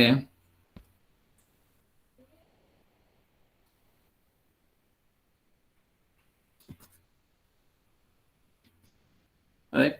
సో ఇది లెడ్, సిల్వర్ సిస్టమ్ అండి. సో ఈ సిస్టమ్ మనకి దేన్ని లెడ్ని ప్యూరిఫై చేసినప్పుడు ఉపయోగపడుతుంది. లెడ్ని ప్యూరిఫై చేసినప్పుడు ఉపయోగపడుతుంది. ఈ సిల్వర్ ఏదైతే ఉందో గెలీనా అంటాము, పీబీఎస్, లెడ్ సల్ఫేట్ నుంచి లెడ్ను మనం బయటకు తీస్తున్నప్పుడు ఏజీ సిల్వర్ అనేది బయట రిమూవ్ చేయడానికి ఈ ప్రాసెస్ ఉపయోగపడుతుంది. సో దాన్ని డీసిల్వరైజేషన్ అంటాం అనమాట. దాన్ని డీసిల్వరైజేషన్. ఒకసారి చూసేద్దాం ఇందులో ఉన్న పాయింట్స్ ఏంటో. ఇక్కడ 327, ఇక్కడ 961, ఇక్కడ మనకి సిల్వర్ ఉంటుంది, ఇక్కడ లెడ్ ఉందండి, రైట్. సో లెడ్ యొక్క మెల్టింగ్ పాయింట్ ఎంత? 327 డిగ్రీస్. సిల్వర్ యొక్క మెల్టింగ్ పాయింట్ 961 డిగ్రీస్. కానీ ఆ టెంపరేచర్ కన్నా తక్కువ టెంపరేచర్ వద్ద వాటిని లిక్విడ్గా కన్వర్ట్ చేయొచ్చు. అందుకే ఈ సిస్టమ్ ఉపయోగపడుతుంది. తర్వాత ఇంకా దీన్ని ఓబి అనేది ఏం రిప్రజెంట్ చేస్తుంది అంటే మెల్టింగ్ కర్వ్ ఆఫ్ లెడ్ చూపిస్తుంది. ఓఏ కర్వ్ అనేది మెల్టింగ్ కర్వ్ ఆఫ్ సిల్వర్, లేకపోతే ఫ్రీజింగ్ కర్వ్ ఆఫ్ సిల్వర్, మీ ఇష్టం. రెండు దేనితో పిలుచుకోవచ్చు అండి, నో ప్రాబ్లం. తర్వాత ఇక్కడ అంతా ఒకే ఫేజ్ ఉంటుందండి, ఇక్కడ అంతా ఓన్లీ లిక్విడే ఉంటుంది, ఈ పైన అంతా లిక్విడే ఉంటుంది. ఏఓబిలో ఓన్లీ ఏఓబి ఏరియా తీసుకుంటే మనకి ఓన్లీ లిక్విడ్ స్టేటే ఉంటుందండి. అంటే P = 1 అండి. P = 1 అయితే F = ఎంత అండి? 2 కాంపోనెంట్ సిస్టమ్ కాబట్టి C = 2 అండి. సో కాబట్టి F = 2 అండి. F = 2. So P + F = C + 1. So అక్కడ ఏఓబి ఏరియాలో అంటే ఈ ఏఓబి ఇక్కడ ఎక్కడైనా ఎక్స్ప్లెయిన్ చేయాలంటే, ఈ సిస్టమ్ని ఎక్స్ప్లెయిన్ చేయాలంటే నాకు ఎన్ని చర్రాసులు కావాలి అంటే మినిమం 2 చర్రాసులు కావాలండి. అవి ఏంటి అంటే టెంపరేచర్, కాంపోజిషన్. ప్రెషర్ అయితే కాదండి, టెంపరేచర్, కాంపోజిషన్, రైట్. ఇంకా ఈ ఓఏ కర్వ్ మీద తీసుకుంటే ఓఏ కర్వ్ దేనికి ఈక్విలిబ్రియంలో ఉంటుంది అంటే సాలిడ్, సిల్వర్కి, లిక్విడ్కి. సో మళ్ళీ అక్కడ కూడాను F = ఎంత అండి వస్తుంది? C = 2, number of phases 2. So కాబట్టి F = 1 అవుతుందండి. F = 1. అలాగే ఓబి కర్వ్కి F = 1. ఎందుకు? Number of phases 2. ఏవి అంటే ఇక్కడ ఓబి కర్వ్లో చూసుకుంటే అవి సాలిడ్ లెడ్ ప్లస్ లిక్విడ్ అనమాట. Solid lead plus liquid. So కాబట్టి 2 ఫేజెస్, నెంబర్ ఆఫ్ కాంపోనెంట్స్ 2. సో కాబట్టి F = 1 అండి, రైట్. నెక్స్ట్ ఈ ఏరియా తీసుకుంటే ఏఓ సమ్ ఈ అనండి, ఇది ఏఓఈ. ఈ ఏరియాలో చూసుకుంటే దేనికి ఉంటుందంటే సాలిడ్, ఏజీ ప్లస్ లిక్విడ్ ఉంటుందండి. సో దీనికి కూడా F = ఎంతండి? 2 ఫేజెస్, 2 కాంపోనెంట్స్ కాబట్టి F = ఎంత అవ్వాలి? 1 అవ్వాలి. F = 1 అవ్వాలి. తర్వాత ఈ ఏరియా చూసుకుంటే ఓడిబి. ఇక్కడ కూడా మనకి number of P + F = C + 1 అండి. నెంబర్ ఆఫ్ ఫేజెస్ ఎన్ని అంటే 2. ఏది అంటే సాలిడ్, లెడ్ ప్లస్ liquid.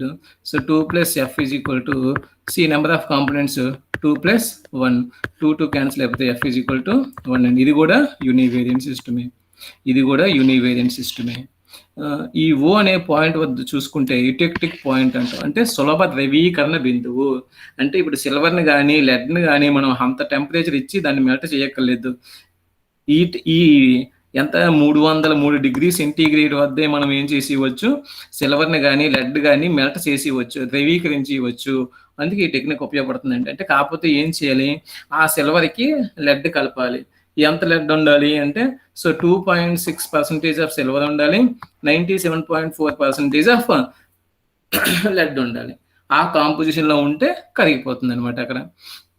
ఇక్కడ ఎన్ని ఫేజెస్ ఉన్నాయి అంటే, ఇక్కడికి వచ్చేసరికి ఇలాగ సాలిడ్ సిల్వర్ లిక్విడ్ కాబట్టి ఇక్కడ 2 ఫేజులు. తర్వాత ఇప్పటి నుంచి వచ్చేసరికి సాలిడ్ లెడ్ ప్లస్ లిక్విడ్, అంటే లిక్విడ్ కామన్గా ఫేజ్ కాబట్టి solid AG, solid lead liquid. F is equal to 3, sorry P is equal to 3.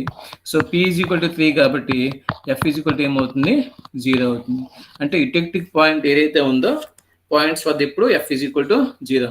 మీకు అక్కడ సింగిల్ కాంపోనెంట్ సిస్టమ్కి బై కాంపోనెంట్ సిస్టమ్కి తేడా ఏంటి అంటే, సింగిల్ కాంపోనెంట్ సిస్టంలో మనకి కర్వ్స్కి ఎఫ్ ఈజ్ ఈక్వల్ టు 1 వస్తుంది, ఏరియాస్కి ఎఫ్ ఈజ్ ఈక్వల్ టు 2 వస్తుంది, ఏరియాస్కి ఎఫ్ ఈజ్ ఈక్వల్ టు 2 వస్తుంది. కానీ ఇక్కడికి వచ్చేసరికి ఏరియాస్కి ఎఫ్ ఈజ్ ఈక్వల్ టు 1 వస్తుంది, కర్వ్స్కి కూడా ఎఫ్ ఈజ్ ఈక్వల్ టు 1 వస్తుంది. కాకపోతే ఒక సింగిల్ ఫేజ్లో ఉంటే, అబోవ్ ఫేజ్ అంటే ఓన్లీ లిక్విడ్ ఫేజ్లో ఉంటే అప్పుడు ఎఫ్ ఈజ్ ఈక్వల్ టు 2 వస్తుంది. రైట్, అది దీని మీనింగ్ అండి. ఇందులో వచ్చే బిట్లు అయితే అవే. దీన్ని ఎందులో ఉపయోగిస్తారంటే డీసిల్వరైజేషన్. డీసిల్వరైజేషన్ అంటే లెడ్ని ప్యూరిఫై చేస్తున్నప్పుడు ఈ సిల్వర్ని రిమూవ్ చేయడానికి దీన్ని వాడతారండి. Extraction of lead from galena, అందులో ఏజీని రిమూవ్ చేయడానికి ఇది మనకు ఉపయోగపడుతుంది. అలా కూడా బిట్ రావచ్చు. తర్వాత కాన్గ్రెంట్ సిస్టమ్, ఇన్కాన్గ్రెంట్ సిస్టమ్, 2 ఉంటాయండి. అంటే ఇందాక చెప్పాను కదా, సాలిడ్స్ ఏవైతే ఉన్నాయి, సపోజ్ 2 మెటల్స్ ఉన్నాయి, ఈ 2 మెటల్స్ ఏమవ్వచ్చు అంటే, ఇందాక సిస్టమ్ ఎక్స్ప్లెయిన్ చేసినప్పుడు ఆ 2 కెమికల్గా ఇంటరాక్ట్ అవ్వవు, ఏ కొత్త న్యూ కాంపౌండ్ అనేది ఫార్మ్ అవ్వదు. కానీ ఇప్పుడు ఏమవుద్ది, ఆ 2 ఇంటరాక్ట్ అయ్యి కొత్త న్యూ కాంపౌండ్ ఏమవ్వచ్చు, ఫార్మ్ అవ్వచ్చు. సపోజ్ ఇది ఎంఏ, ఇది ఎంబి అనుకుంటే ఎంఏ ఎంబి2, లేకపోతే ఎంఏ2 ఎంబి, ఇలాంటి కాంపౌండ్స్ ఏమైనా ఫార్మ్ అవ్వచ్చు అనమాట. అలాంటి సిస్టమ్ అనేది దాన్ని ఏమంటాం అంటే, ఏవైతే ఉన్నాయో ఎల్లాయిస్ ఇంటరాక్ట్ అయ్యి కొత్త కాంపౌండ్స్ ఫార్మ్ చేసినప్పుడు మనం సిస్టమ్స్ని 2 రకాలుగా ఎక్స్ప్లెయిన్ చేసుకోవచ్చు. అది కాన్గ్రెంట్ సిస్టము, ఇంకోటి incongruent system. Congruent system, incongruent system. అందులో కాన్గ్రెంట్ సిస్టమ్ తీసుకుంటే, కాన్గ్రెంట్ సిస్టమ్ అని ఎందుకు అన్నాము అంటే, ఏదైతే న్యూ కాంపౌండ్ ఫార్మ్ అయ్యిందో ఆ న్యూ కాంపౌండ్ అనేది దాని యొక్క సాలిడ్ లిక్విడ్ కాంపోజిషన్ ఈక్వల్గా ఉంటాయి ఒక్కనొక టెంపరేచర్ వద్ద కంప్లీట్గా ఆ సాలిడ్ కాస్త దేని కింద మారుద్ది, లిక్విడ్ కింద మారుద్ది. ఆ పాయింట్ వద్ద లిక్విడ్ కాస్త సాలిడ్ కింద మారుద్ది. ఆ కాంపౌండ్ అనేది ఏదైతే కొత్తగా కాంపౌండ్ ఏర్పడుతుందో ఆ కాంపౌండ్, అలాగైతే దాన్ని కాన్గ్రెంట్ సిస్టమ్ అంటాం. అలా కాకుండా ఏదైతే కాంపౌండ్ ఫార్మ్ అయిందో ఆ కాంపౌండ్ అనేది దాని యొక్క మెల్టింగ్ పాయింట్ రీచ్ అవ్వక ముందే అది వేరే దాని కింద చేంజ్ అయిపోతుంది అనమాట. అలాగైతే దాన్ని ఏమంటాం, ఇన్కాన్గ్రెంట్ సిస్టమ్ అంటాం. సో కాన్గ్రెంట్ సిస్టమ్కి ఎగ్జాంపుల్స్ తీసుకుంటే మనకి జింక్, మెగ్నీషియం. ఇగోండి, ఇక్కడ ఇనీషియల్గా జింక్ ఉంది, జింక్ 100% ఉంది. సారీ, ఈ జింక్ కాస్త ఏమైపోతుంది, కరుగుతూ ఉంది, సాలిడ్ కాస్త లిక్విడ్ అవుతూ ఉంది. ఎప్పుడు నేను ఏం యాడ్ చేస్తాను, జింక్కి మెగ్నీషియం యాడ్ చేస్తూ ఉంటే అది కరుగుతూ ఉంటుంది అనమాట. కరుగుతూ ఉండి ఈ పాయింట్ సి అనే పాయింట్కి వచ్చేసరికి ఏటేట్ ఉంటాయి అంటే జింకు ప్లస్ సాలిడ్ జింకు, ఆ పాయింట్ వద్ద సాలిడ్ జింకు ప్లస్ కొత్తగా ఒక కాంపౌండ్ ఫార్మ్ అవుతుంది. ఇది మెగ్నీషియం జింక్ 2 అనమాట, MgZn2. ఈ కాంపౌండ్ ఫార్మ్. ఇంకా ఏముంటుంది, జింక్ కరుగుతుంది అన్నాం కదా, లిక్విడ్ కూడా ఉంటుంది. ఈ 3 అక్కడ ఎగ్జిస్ట్ అవుతాయి. అంటే P = అక్కడ 3 అనమాట. P = 3 కాబట్టి ఈ పాయింట్ వద్ద F = 0. అలాగే ఈ పాయింట్కి రివర్స్ అనమాట. ఇప్పుడు చెప్పిన దానికి రివర్స్. జింక్కి ఏం యాడ్ చేశాను, మెగ్నీషియం యాడ్ చేశాను. ఇప్పుడు మెగ్నీషియంకి జింక్ యాడ్ చేస్తాను. సో ఇక్కడికి వచ్చేసరికి నాకు కొత్త కాంపౌండ్ ఫార్మ్ అవుద్ది. ఏంటిది? MgZn2. సో ఇక్కడ కూడా F ఈజ్ ఈక్వల్ టు 0. ఈ కర్వ్ ఏదైతే ఉందో ఈ కర్వ్ కూడాను F ఈజ్ ఈక్వల్ 0 అవుద్దా? అవ్వదు. దేనికి ఈక్విలిబ్రియం ఉంది? మెగ్నీషియము లిక్విడ్కి ఈక్విలిబ్రియం ఉంది. సో కాబట్టి P is equal to 2. P is equal to అంటే F is equal to 1. So ఇది కూడా F ఈజ్ ఈక్వల్ టు 1 అంటే యూనివేరియంట్ సిస్టమ్సే. మళ్ళీ ఇక్కడికి వచ్చేసరికి ఇన్వేరియంట్ సిస్టమ్స్. ఏది? C, E అనే పాయింట్స్. సి పాయింట్ వద్ద, ఈ పాయింట్ వద్ద మీకు ఎన్ని ఫేజెస్ ఎగ్జిస్ట్ అవుతున్నాయి అంటే 3 ఫేజెస్ ఎగ్జిస్ట్ అవుతున్నాయి. ఆ తర్వాత కొత్త కాంపౌండ్ ఫార్మ్ అవుతుంది. ఇంకా నేను ఏం యాడ్ చేస్తాను? మెగ్నీషియం యాడ్ చేస్తూ ఉంటే కొత్త కాంపౌండ్ ఫార్మ్ అవుతుంది, లిక్విడ్ ఉంటుంది, కానీ ఇంకా జింక్ అక్కడ ఉండదన్నమాట. అలాగే ఇవ్వండి ఈ డి పాయింట్ వచ్చేసరికి ఈ డి పాయింట్ వద్ద కంప్లీట్ గా ఏదైతే కాంపౌండ్ ఉందో అదేమవుతుంది? MgZn2 కాస్త లిక్విడ్, ఈ సాలిడ్ కాస్త లిక్విడ్ అవుతుంది. రైట్?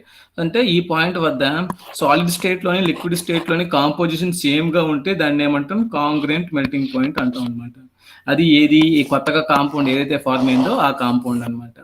రైట్? DNA పాయింట్ వద్ద. సో దీనికి వచ్చేసరికి నీకు ఏ ఫేజ్ ఉంది? ఓన్లీ ఒక ఫేజ్ చాలు, అంటే ఓన్లీ ఒక కాంపోనెంట్ చాలు. ఒక కాంపోనెంట్ ఏది? MgZn2.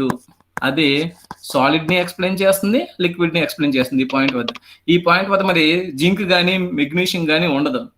సాలిడ్ మెగ్నీషియం కానీ సాలిడ్ జింక్ కానీ ఉండదు. అయితే లిక్విడ్ ఉంటుంది, లేకపోతే ఈ కాంపౌండ్ ఉంటుంది. సో కాబట్టి నెంబర్ ఆఫ్ ఫేజెస్ ఎన్ని అంటే అక్కడ చూసుకుంటే మనకి P is equal to 2.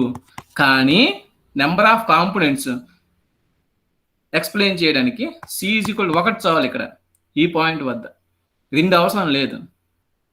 MgZn2 చాలు. ఇది ఒక్కటే కెమికల్ ఫార్ములా చాలు ఎక్స్ప్లెయిన్ చేయడానికి డి పాయింట్ వద్ద. సో కాబట్టి P is equal to 2, C is equal to 1 అయితే F ఈజ్ ఈక్వల్ టు ఎంత అండి? 0. F is equal to 0. So D అనే పాయింట్ కూడా యూనివేరియంట్ సిస్టమ్. మళ్ళీ ఈ పైన అంతా లిక్విడే ఉంటుంది కాబట్టి ఇదంతా మెల్ట్ అని రాసాను ఇక్కడ. అక్కడ మళ్ళీ F ఈజ్ ఈక్వల్ టు 2. ఇదంతా ఎక్స్ప్లెయిన్ చేయడానికి F is equal to only ఆ పైన ఉన్నంతా లిక్విడే కదా. ఈ ఏదైతే కర్వ్స్ ఉన్నాయో ఆ కర్వ్ మొత్తం పైన ఉన్నదాన్ని ఎక్స్ప్లెయిన్ చేయడానికి F ఈజ్ ఈక్వల్ టు 2 అనమాట. F is equal to 2. దీనికి ఇంకేనా ఇన్కాంగ్రుయెంట్ సిస్టమ్కి ఇంకేదైనా ఎగ్జాంపుల్ ఉందా అని అడిగితే ఎగ్జాంపుల్ ఉంది. ఇంకా బోల్డ్ ఎగ్జాంపుల్స్ ఉన్నాయి. సో మనకి దానికి బెస్ట్ ఎగ్జాంపుల్ కాంగ్రుయెంట్ సిస్టమ్కి FeCl3H2O ఇదొక ఎగ్జాంపుల్. రైట్? FeCl3H2O కూడా మనకి ఈ కాంగ్రుయెంట్ సిస్టమ్కి ఇంకో ఎగ్జాంపుల్. సో FeCl3 కూడా మనకి దీని గురించి స్టార్టింగ్లో చెప్పలేదు, మర్చిపోయినా. సో దీనికి కూడా మనకి నెంబర్ ఆఫ్ ఫేజెస్ ఎక్కువ వస్తాయి అనమాట. మనకి మామూలు ఆసక్తికి అయితే అడగకపోవచ్చు, ఇంకొంచెం స్టాండర్డ్ పెంచితే మీకు బిట్లు వస్తాయి. రైట్? నెక్స్ట్ ఇన్కాంగ్రుయెంట్ సిస్టమ్ అంటే ఏమన్నా ఒక మెటల్ ఇంకో మెటల్ ఇంటరాక్ట్ అవుతుంది. అది మెటలాయిడ్ ఏదో ఒకటి అవ్వచ్చు. అది ఇంటరాక్ట్ అయ్యి నాకు న్యూ కాంపౌండ్ ఫార్మ్ అవుతుంది. So it may be MAB or MB అవ్వచ్చు, ఏదో ఒకటి అవ్వచ్చు కాంపోజిషన్. ఈ కాంపౌండ్ యొక్క మెల్టింగ్ పాయింట్ అవ్వక ముందే, దీని యొక్క మెల్టింగ్ పాయింట్ రీచ్ అవ్వక ముందే ఏమవుతుంది? అది డికంపోజ్ అయిపోతుంది అనమాట. అంటే డికంపోజ్ అంటే ఆ కాంపౌండ్ ఉండకుండా దాని యొక్క మెల్టింగ్ పాయింట్ రీచ్ అవ్వక ముందే ఏమైపోతుంది? డికంపోజ్ అయిపోతే అలాంటి వాటిని ఏమంటాం? ఇన్కాంగ్రుయెంట్ సిస్టమ్ అంటాం. అలాంటిది బెస్ట్ ఎగ్జాంపుల్ ఏది అంటే NaClH2O. అంటే ఐస్ సాల్ట్ సిస్టమ్ అనమాట. ఐస్ NaCl యాడ్ చేస్తే చాలు మనకి. సో ఇగోండి ఇక్కడ 0 అంటే ఐస్ ఇది. రైట్? ఇలా ఇక్కడికి వెళ్తే ఇక్కడ సాల్ట్, ఇటువైపు ఏమో సాల్ట్ ఉంటుంది. ఇక్కడి వెయిట్ పర్సెంటేజ్ సాల్ట్ అంటే ఇక్కడ సాల్ట్ 100%, ఐస్ అనేది 0%. ఇక్కడ ఐస్ 0 ఉంది అంటే ఇక్కడ ఓన్లీ ఐసే ఉంది, ఇంకేట్ లేదు. Ice 100%, salt 0%. ఈ సిస్టమ్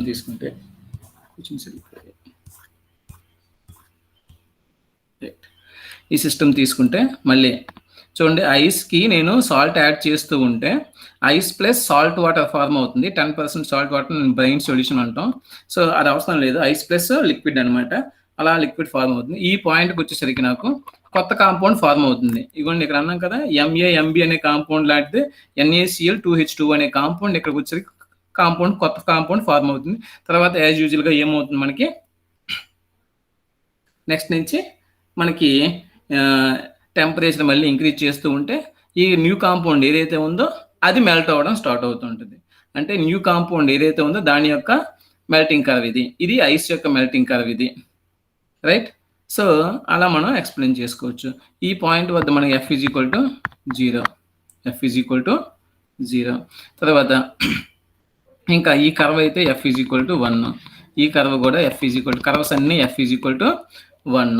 ఈ పైన మొత్తం వాటరే కాబట్టి, సాల్ట్ వాటరే కాబట్టి దానికి F = 2, రైట్. ఇంకా ఈ కర్వ్ F = 1, రైట్. ఏదైతే ఈ పాయింట్ ఉందో ఆ పాయింట్ మాత్రం F = 0. సో ఆ పాయింట్ మనం ఏమనొచ్చు, ఇటోటిక్ పాయింట్ అనొచ్చు, రైట్. ఇటోటిక్ పాయింట్ అని అనొచ్చు. ఈ -21 degrees సెంటీగ్రేడ్, రైట్. ఇలాగ వెళ్తే ఇవ్వండి, ఈ పాయింట్ ఏదైతే ఉందో ఈ పాయింట్ మనం ఏమంటామంటే ఇన్కాన్గ్రుయెంట్ పాయింట్ అంటాం. ఇన్కాన్గ్రుయెంట్ పాయింట్. ఈ పాయింట్ వద్ద ఏమవుతుందనను, ఈ NaCl2H2 ఏదైతే ఫార్మ్ అవుతుందో అది కాస్త ఏమైపోతుంది, డికంపోజ్ అయిపోయి NaCl ప్లస్ వాటర్ కింద మారిపోతుంది. NaCl ప్లస్ H2O కింద చేంజ్ అయిపోతుంది. H2O అంటే లిక్విడ్ అనమాట. ఈ NaCl ఉంటుంది, NaCl సాలిడ్ ఉంటుంది ప్లస్ లిక్విడ్ ఉంటుంది. సో ఈ పాయింట్ నుంచి ఆ పాయింట్ 0.1 degree సెంటీగ్రేడ్ అనమాట, రైట్. అక్కడ అవుతుంది అనమాట.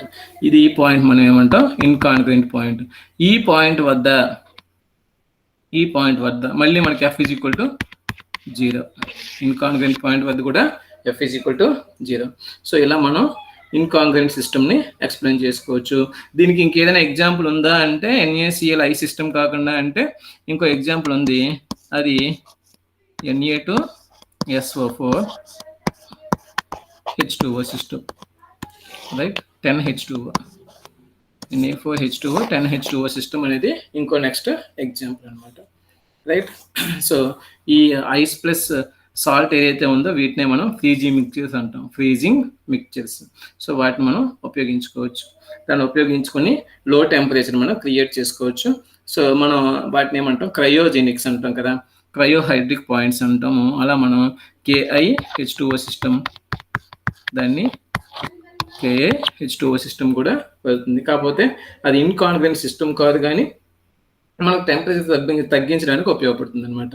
సో అలాగా మనం phase రూల్ని handle చేసేవచ్చు.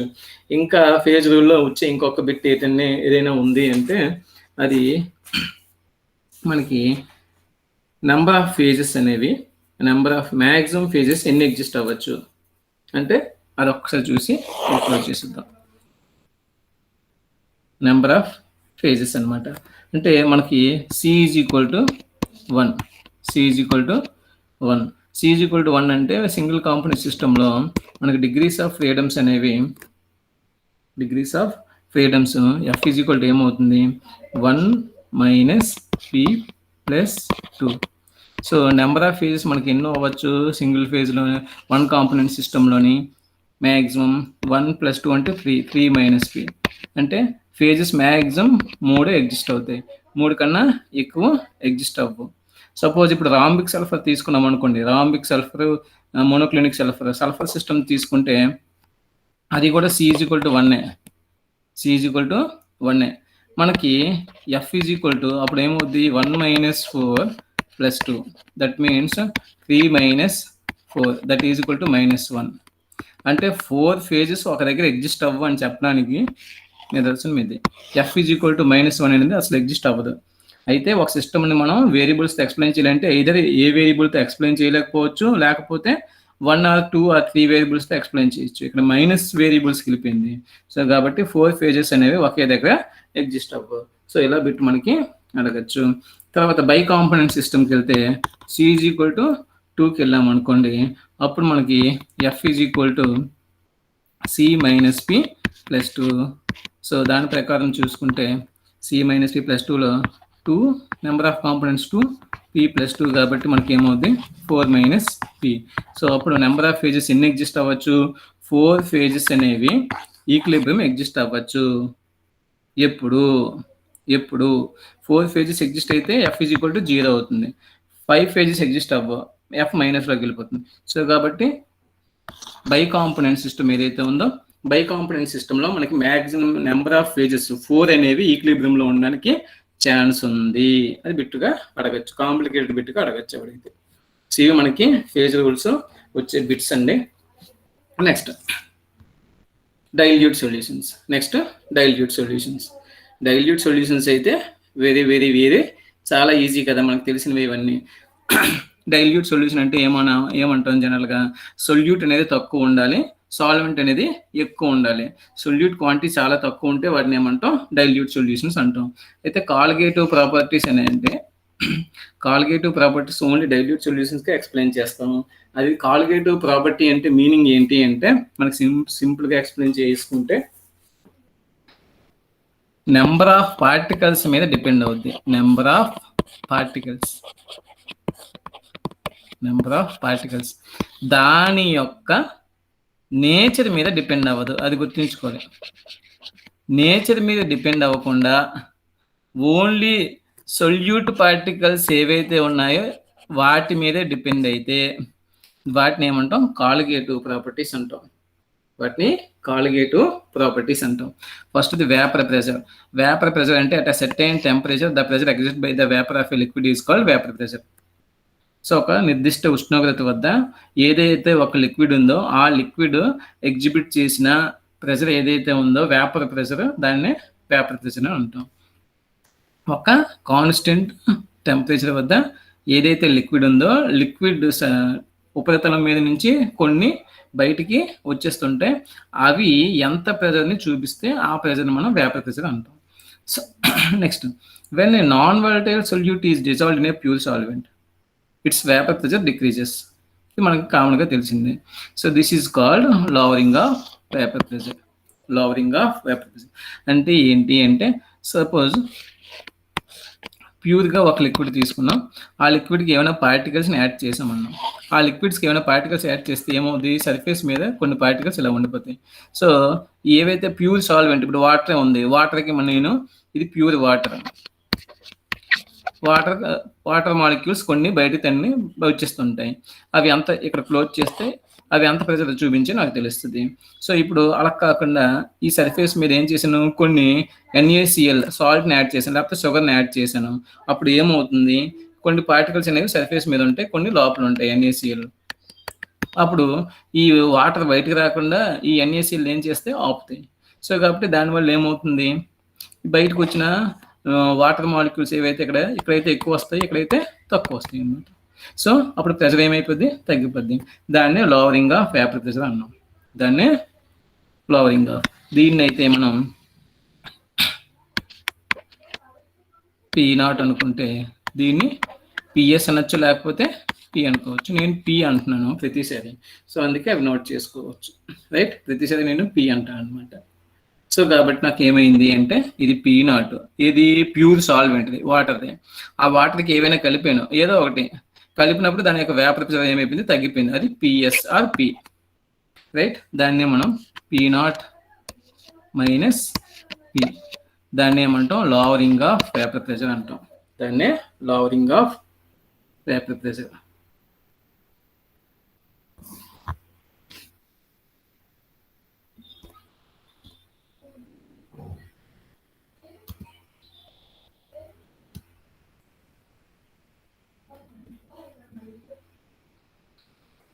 Next relative lowering of vapour pressure. So దానికి ఏమవుతుంది అంటే, relative lowering of vapour pressure అంటే ఏదైతే ఈ లవరింగ్ ఆఫ్ వేపర్ ప్రెషర్ ఉందో దాన్ని దేంతో డివైడ్ చేస్తామంటే మనం ప్యూర్ సాల్వెంట్ యొక్క వేపర్ ప్రెషర్తో డివైడ్ చేస్తే వచ్చింది. దీన్ని ఏమంటాం? Relative lowering of vapour pressure. So అది ఇప్పుడు దేనికి అనులోమానుపాతంలో ఉంటుందంటే ఎక్స్ సొల్యూట్ అనులోమానుపాతంలో ఉంటుంది. అది దేనికి అనులోమానుపాతంలో ఉంటుంది? ఎక్స్ సొల్యూట్కి. ఎందుకమ్మా ఎక్స్ సొల్యూట్ అంటే ఎక్స్ సొల్యూట్ అంటే మోల్ ఫ్రాక్షన్ ఆఫ్ సొల్యూట్ అనమాట. అంటే relative lowering of vapour pressure is directly proportional to x solute అంటే మోల్ ఫ్రాక్షన్ ఆఫ్ సొల్యూట్కి అనులోమానుపాతంలో ఉంటుంది. సో దాని ఫార్ములా తీసుకుంటే ఇవ్వండి, x solute is equal to N by n plus n. N అంటే number of moles of solute, capital n అంటే number of moles of solvent. ఎందుకు ఇవన్నీ డైల్యూట్ సొల్యూషన్స్కి అప్లై చేస్తున్నాను కాబట్టి ఎన్ అనేది చాలా చాలా చాలా తక్కువ ఉంటుంది as compare to number of moles of solvent కాబట్టి. సో దీన్ని ఏం రాసుకోవచ్చు, ఎన్ బై ఎన్ అని రాసుకోవచ్చు. N by N that is equal to weight by number of moles అంటే weight by molecular weight, weight by molecular weight. కాకపోతే ఇక్కడ small ఎన్ దీన్ని రిప్రజెంట్ చేస్తుంది, సొల్యూట్ని రిప్రజెంట్ చేస్తుంది. ఇది సొల్యూట్ని రిప్రజెంట్ చేస్తుంది, ఇది సాల్వెంట్ని రిప్రజెంట్ చేస్తుంది. అది గుర్తుంచుకోండి. Weight of the solute by molecular weight of solute, weight of the solvent by molecular weight of solvent. So relative lowering vapour pressure is equal to N by N, that is equal to this అనమాట. So ఈ formula అయితే మీకు గుర్తుండిపోవాలి, ఈ formula అయితే గుర్తుండిపోవాలి. ఇందులో వచ్చిన కొన్ని bits ఏమైనా ఉంటే ఒకసారి చూద్దాం. Relative lowering of vapour pressure is directly proportional to number of particles, number of solute particles, number of solute particles. మీకు ఇప్పుడు కొన్ని క్వశ్చన్లు మనం సాల్వ్ చేయొచ్చు. ఇక్కడ 0.1 మోలార్ గ్లూకోజ్ ఉంది, 0.2 ఉంది, 0.3 ఉంది, 0.4 మోలార్ గ్లూకోజ్ ఉంది, రైట్. సో ఈ నాలుగిట్లో దేనికి vapour pressure, only vapour pressure ఎక్కువగా ఉంటుంది. వేపర్ ప్రెషర్ దేనికి ఎక్కువ అని అంటే ఆర్డర్ రాయమంటే ఇది 1, ఇది 2, ఇది 3, ఇది 4 అనుకుంటే దేనికి ఎక్కువ ఉంటుంది అంటే 1కి ఎక్కువ ఉంటుంది, 2కి, నెక్స్ట్ 3కి, 4కి చాలా తక్కువ ఉంటుంది. ఎందుకు మనం ఇక్కడ చూసుకుంటే 0.4 మోలార్ అన్నాను. 0.4 మోలార్ అంటే అందులో నెంబర్ ఆఫ్ పార్టికల్స్ ఎక్కువ ఉన్నట్టు, కాన్సన్ట్రేషన్ ఎక్కువ కాబట్టి నెంబర్ ఆఫ్ పార్టికల్స్ ఏవి గ్లూకోజ్ అణువులు ఏమైపోయి ఎక్కువ అయిపోయాయి కాబట్టి అవి ఏం చేస్తాయి, వాటర్ యొక్క వేపర్ ప్రెషర్ని తగ్గిస్తాయి అనమాట. సో అలాగనమాట, right, lowering of vapour pressure. కానీ లోవరింగ్ ఆఫ్ వేపర్ ప్రెషర్కి వచ్చేసరికి వేపర్ ప్రెషర్ అయితే inversely proportional to 1 by number of solute particles. Lowering of vapor pressure is directly proportional to number of solute particles. అలాగే RLVP కూడా directly proportional to number of solute particles. ఇలాగ మనకి కొన్ని bits అడగచ్చండి, లేకపోతే డైరెక్ట్గా కొన్ని పెద్ద ప్రాబ్లమ్స్ అడగచ్చు. బిట్స్ ఏమైనా అడిగితే ఇలాగా సేమ్. ఇప్పుడు 0.1 molar glucose, 0.1 molar NaCl, 0.1 molar CaCl2, ఈ మూడు తీసుకుంటే ఈ మూడిట్లో దేనికి relative lowering of vapour pressure కానీ లోవరింగ్ ఆఫ్ వేపర్ ప్రెషర్ కానీ ఎక్కువ ఉంటుంది అని అంటే ఏమని చెప్తాము, దేనికైతే నెంబర్ ఆఫ్ పార్టికల్స్ ఎక్కువ ఉంటాయో దానికి relative lowering of vapour pressure అనేది ఎక్కువ ఉంటుంది. ఇప్పుడు చూసుకుంటే గ్లూకోజ్ నీటిలో వేస్తే మొక్కలైనా అవుద్దా, అవ్వదు. NaCl వేస్తే Na+ గాను Cl- గాను అవుద్ది. CaCl2 వేస్తే Ca2+ గాను 2 Cl- గాను. అంటే ఇవి 3 అయాన్స్ కింద మారిపోతాయి, ఇవి 3గా మారిపోతున్నాయి. ఇవి 2, ఇవి 1 యాజిటీస్ అలాగే ఉంటుంది, వేసింది అలాగే ఉంటుంది. కాబట్టి నేను 1 వేస్తే ఇది 3గా మారిపోతుంది. సో కాబట్టి ఈ మూడిట్లో నాకు relative lowering of vapour pressure దేనికి ఎక్కువ ఉంటుంది అంటే నెంబర్ ఆఫ్ సొల్యూట్ పార్టికల్స్ ఏవైతే ఎక్కువ ఉంటాయో దానికి. ఇదే కదా ఎక్కువ ఉంటాయి. ఈ 1 వేస్తే 3 అవుతున్నాయి, అలాంటి 10 వేస్తే 30 అవుతాయి. సో ఇక్కడ 1 వేసినా 1 ఉంటుంది, ఇంకా డిసోషియేట్ అవ్వటం లేదు. NaCl అయితే 2 అవుతుంది. సో కాబట్టి దీనికి ఎక్కువ ఉంటుంది. అలాగే లోవరింగ్ ఆఫ్ వేపర్ ప్రెషర్ కూడా దీనికే ఎక్కువ ఉంటుంది. మనకు ఒక్కొక్కసారి కొంచెం కాంప్లికేటెడ్ బిట్ ఏంటంటే, ఇది ఇప్పటికీ డౌటే అందరికీ, లోవరింగ్ ఆఫ్ వేపర్ ప్రెషర్కి relative lowering of vapour pressure, ఇది ఇండిట్లో ఏది కాలిగేటివ్ ప్రాపర్టీ అంటే, చాలా మంది లోవరింగ్ ఆఫ్ వేపర్ ప్రెషర్ ఏదైతే ఉందో దాన్నే కాలిగేటివ్ ప్రాపర్టీ కింద కన్సిడర్ చేసుకుంటారు. Relative lowering of vapour pressure ఏదైతే ఉందో దాన్ని ఇప్పుడు తీసుకోవడం మానేశారు. ఎందుకంటే ఇది డైమెన్షన్ లెస్ క్వాంటిటీ అనమాట. RLVP మనం చూసుకుంటే ఇది డైమెన్షన్ లెస్ క్వాంటిటీ అనమాట. P0 minus P by P0 అంటే ప్రెజర్ బై ప్రెజర్ కాబట్టి మనకి ఏమైపోతుంది, యూనిట్ ఏమీ ఉండదు. అదే P0 మైనస్ P అంటే ప్రెజర్ అనేది యూనిట్ ఉంది కాబట్టి సో దాన్ని మనం కన్సిడర్ చేసుకో. ఇప్పుడు ప్రెజెంట్ అయితే లోవరింగ్ ఆఫ్ వేపర్ ప్రెషర్ అనేది కాలిగేటివ్ ప్రాపర్టీ కింద కన్సిడర్ చేస్తున్నారు. Relative lowering of vapour pressure అనేది కన్సిడర్ చేయటం లేదు ప్రెజెంట్ సిస్టంలో, రైట్? అదొక పాయింట్, కాంప్లికేటెడ్. దానికి అయితే ఆన్సర్ ఇచ్చేయచ్చు, ఇండిట్ రాసిన ఆన్సర్ ఇచ్చేయచ్చు. Next osmosis. ఈ ఫార్ములాస్ గుర్తుంచుకోండి, ఈ ఫార్ములాస్ మీరు గుర్తుంచుకోవాలి, ఎందుకంటే దాని మీద కొన్ని ప్రాబ్లమ్స్ ఉన్నాయి. అవి ఇప్పుడు చెప్పలేకపోవచ్చు నేను. మేబీ నెక్స్ట్ సెషన్ ఇంకెప్పుడైనా ఉంటే ఇంటరాక్షన్ సెషన్, అప్పుడు ఈ ప్రాబ్లమ్స్ అన్ని సాల్వ్ చేయొచ్చు, రైట్? ఇదిగోండి ఇక్కడ బోల్డ్ ప్రాబ్లమ్స్ మీకు లాస్ట్లో ఇస్తాను. ఈ అన్ని ప్రాబ్లమ్స్ని అప్పుడు సాల్వ్ చేద్దాం. ఎప్పుడైనా ఇంటరాక్షన్లో మీకు రాకపోతే ఆ ప్రాబ్లమ్ సాల్వ్ చేస్తాం. ఒకవేళ వస్తే పర్వాలేదు, లేకపోతే సాల్వ్ చేయొచ్చు. Next osmotic pressure. Osmosis, the flow of solid molecules from solution of lower concentration to solution of higher concentration through semi-permeable membrane is called osmosis, right? Next, osmotic pressure ante the hydrostatic pressure developed as a result of osmosis is called osmotic pressure, or the external pressure which stops the flow of the solid molecules is called osmotic pressure. దీనికి same ఇందాక చెప్పినట్టే పై, దీన్ని దేంతో represent చేస్తామంటే పైతో represent చేస్తాము. So దీన్ని మనం పైతో represent చేస్తాము.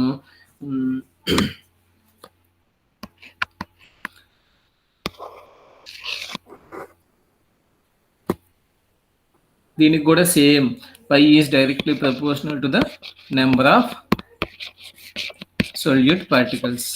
Number of solute particles, number of solute particles ఎక్కువైతే దాని యొక్క ఆస్మోటిక్ ప్రెషర్ ఎక్కువ అవుతుంది, దాని యొక్క ఆస్మోటిక్ ప్రెషర్ ఎక్కువ అవుతుంది. ఆస్మోసిస్ అనేది మనకి క్వైట్ ఆపోజిట్, డిఫ్యూజన్కి ఆపోజిట్గా ఉంటుందండి. సో కాకపోతే రివర్స్ ఆస్మోసిస్ టెక్నాలజీ యూజ్ చేసి ఇప్పుడు వాటర్ని ప్యూరిఫై చేసుకోవచ్చు.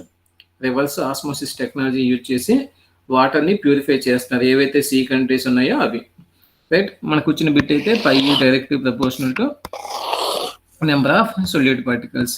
ఇంకా మనం వాంట్ ఆఫ్ డైల్యూషన్ లాస్కి వెళ్ళిపోతే ఈ ఆస్మోటిక్ ప్రెషర్ అనేది inversely proportional to the volume, directly proportional to the concentration. Pi is directly proportional to the temperature, pi is directly proportional to the number of moles. So టోటల్గా ఇవన్నీ proportionality ఉన్నాయి కాబట్టి ఒక proportionality constant వస్తుంది, దాన్ని solution constant అంటాం. ఎస్తో represent చేసాము. Pi is equal to NST by V. So ఇక్కడ N అంటే నెంబర్ ఆఫ్ మోల్స్, V అంటే వాల్యూమ్ కాబట్టి N by V is equal to C అయిపోయింది. That means concentration. N by C అంటే కాన్సన్ట్రేషన్ అంటే ఏంటి, మొలారిటీ అనమాట. Molarity is equal to number of moles by వాల్యూమే కాబట్టి అది ఈక్వల్ అయిపోయింది, అందుకే CN మెన్షన్ చేశాను. Pi is equal to CST. ఈ యొక్క ఫార్ములా ఒకటి వెరీ వెరీ ఇంపార్టెంట్. మనకి ఈ ఫార్ములా ప్రకారం మనం ప్రాబ్లమ్స్ని సాల్వ్ చేయొచ్చు. ఐసోటోనిక్ సొల్యూషన్స్ అంటాం. ఏవైతే టూ సొల్యూషన్స్ అనేవి ఆస్మోటిక్ ప్రెషర్ సేమ్గా ఉంటాయో వాటిని ఏమంటాం, ఐసోటోనిక్ సొల్యూషన్స్ అంటాం.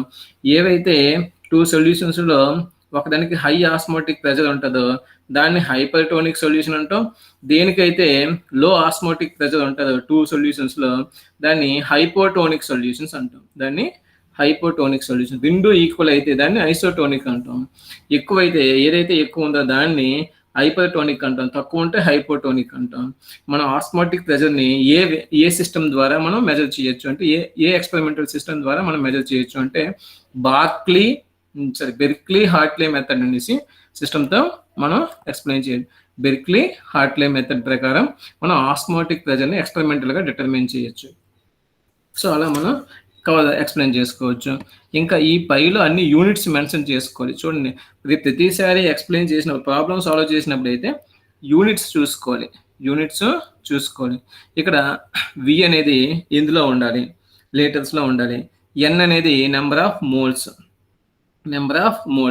సో మోల్స్ కాబట్టి మరి ఇంకా అవసరం లేదు. ఎస్ అనేది సొల్యూషన్ కాన్స్టెంట్. దానికి యూనిట్లు ఏముంటాయి అంటే either litre atmosphere per mole కానీ, right, litre atmosphere per mole kelvin కానీ, లేకపోతే యూనిట్ మారితే ఎస్ వాల్యూ మారిద్ది. 0.0821 అయితే లీటర్ అట్మాస్ఫియర్ ఉంటుంది. అలా కాకుండా మనకి జౌల్లో అయితే మారిపోద్ది, మళ్ళీ వాల్యూ మారిపోద్ది, ఎస్ యొక్క వాల్యూ మారిపోద్ది. అవి మనం చూసుకోవాలన్నమాట. టీ అనేది టెంపరేచర్, అది కెల్విన్లో మనం మెన్షన్ చేసుకుంటాం. తర్వాత పై అనేది ఆస్మోటిక్ ప్రెషర్ కదా. ప్రెషర్ మనం 2 యూనిట్స్లో మెజర్ చేస్తాం. ఒకటి ఎంఎం ఆఫ్ హెచ్జి, లేకపోతే అట్మాస్ఫియర్స్. ఇది నీటిలో ఏదో ఒకటి ఎక్కువగా వాడుతాం. సో ప్రాబ్లమ్స్ చేసినప్పుడు మనకి ఈ యూనిట్స్ కన్వర్షన్ అనేది చాలా చాలా చాలా ఇంపార్టెంట్, రైట్. అది మీకు ప్రాబ్లమ్స్ ఏవైతే ఇచ్చానో అప్పుడు మీరు చేసినప్పుడు కంపల్సరీగా ఇవి చేంజ్ చేసుకుని చేసుకోవాలి. నెక్స్ట్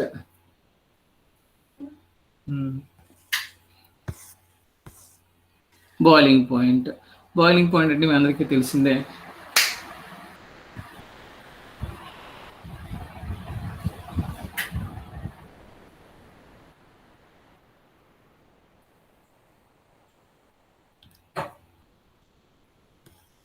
ఎలివేషన్ ఇన్ బాయిలింగ్ పాయింట్కి వచ్చేస్తే మనకి అంటే ఎలివేషన్ అంటే బాయిలింగ్ పాయింట్ ఇంక్రీజ్ అవడం. అంటే మనం ఏవైనా non volatile solute particles add చేస్తే దాని యొక్క బాయిలింగ్ పాయింట్ అనేది ఏమవుతుంది, ఇంక్రీజ్ అవుద్ది. దాన్నే మనం ఎలివేషన్ ఆఫ్ బాయిలింగ్ పాయింట్ అన్నాం. సో దాన్ని టీబీ అంటే యాక్చువల్గా టీబీ మీన్స్ బాయిలింగ్ పాయింట్ అనమాట. ఇక్కడ నేను T0 రిప్రజెంట్ చేసాను అంటే అది ప్యూర్ సాల్వెంట్ యొక్క బాయిలింగ్ పాయింట్. టీ అంటే ఎప్పుడైతే non volatile solute particles add చేశానో అప్పుడు దాని యొక్క బాయిలింగ్ పాయింట్. సో ఎప్పుడైతే నేను పార్టికల్స్ యాడ్ చేశానో అప్పుడే దాని యొక్క బాయిలింగ్ పాయింట్ హై ఉంటుంది. సో ప్యూర్ సాల్వెంట్ యొక్క బాయిలింగ్ పాయింట్ లో ఉంటుంది. So elevation of boiling point కూడా దేని మీద డిపెండ్ అవుద్ది అంటే నెంబర్ ఆఫ్ సొల్యూట్ పార్టికల్స్ మీద డిపెండ్ అవుతుంది. So delta TB is equal to T minus T0 అంటే ప్యూర్ సాల్వెంట్ యొక్క బాయిలింగ్ పాయింట్. దానికి ఈ ఫార్ములా ఒకటి మీరు గుర్తుంచుకోవాలి. Delta TB is equal to KB into 1000 into weight by small W by capital W into small m ఉంటుంది. Right, small m. So ఇది మనకి ఫార్ములా అండి. ఈ ఫార్ములా మనం గుర్తుంచుకోవాలి. ప్రాబ్లమ్స్ చేసినప్పుడు ఈ ఫార్ములా మనం గుర్తుంచుకోవాలి. లేకపోతే ఇక్కడ ఇదే ఫార్ములాని మనం ఇంకా KB అంటే ఎబులోస్కోపిక్ కాన్స్టెంట్ అంటాం. KBని మనం ఎబులోస్కోపిక్ కాన్స్టెంట్ అంటాం. లేకపోతే దాన్నే మొలిక్యులర్ కాన్స్టెంట్ అనేసి K0 రిప్రజెంట్ చేస్తాం. K0 ఈజ్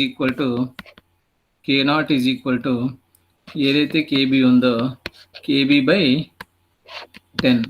అప్పుడు ఫార్ములా ఏమైపోద్ది అంటే delta TB is equal to elevation in boiling point is equal to K dash into 100 into wait of the solute by molecular weight of the solute into weight of the solvent.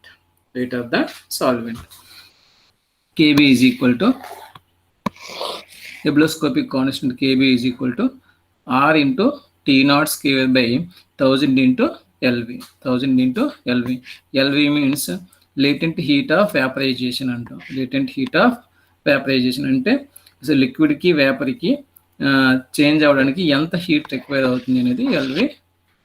దాన్ని latent heat of vaporisation అంటాం అన్నమాట. So ఈ ఫార్ములాతో మనం కేబీని మనం measure చేయొచ్చు. So ఈ formulas అన్ని మనం నోట్ చేసుకోవాలి.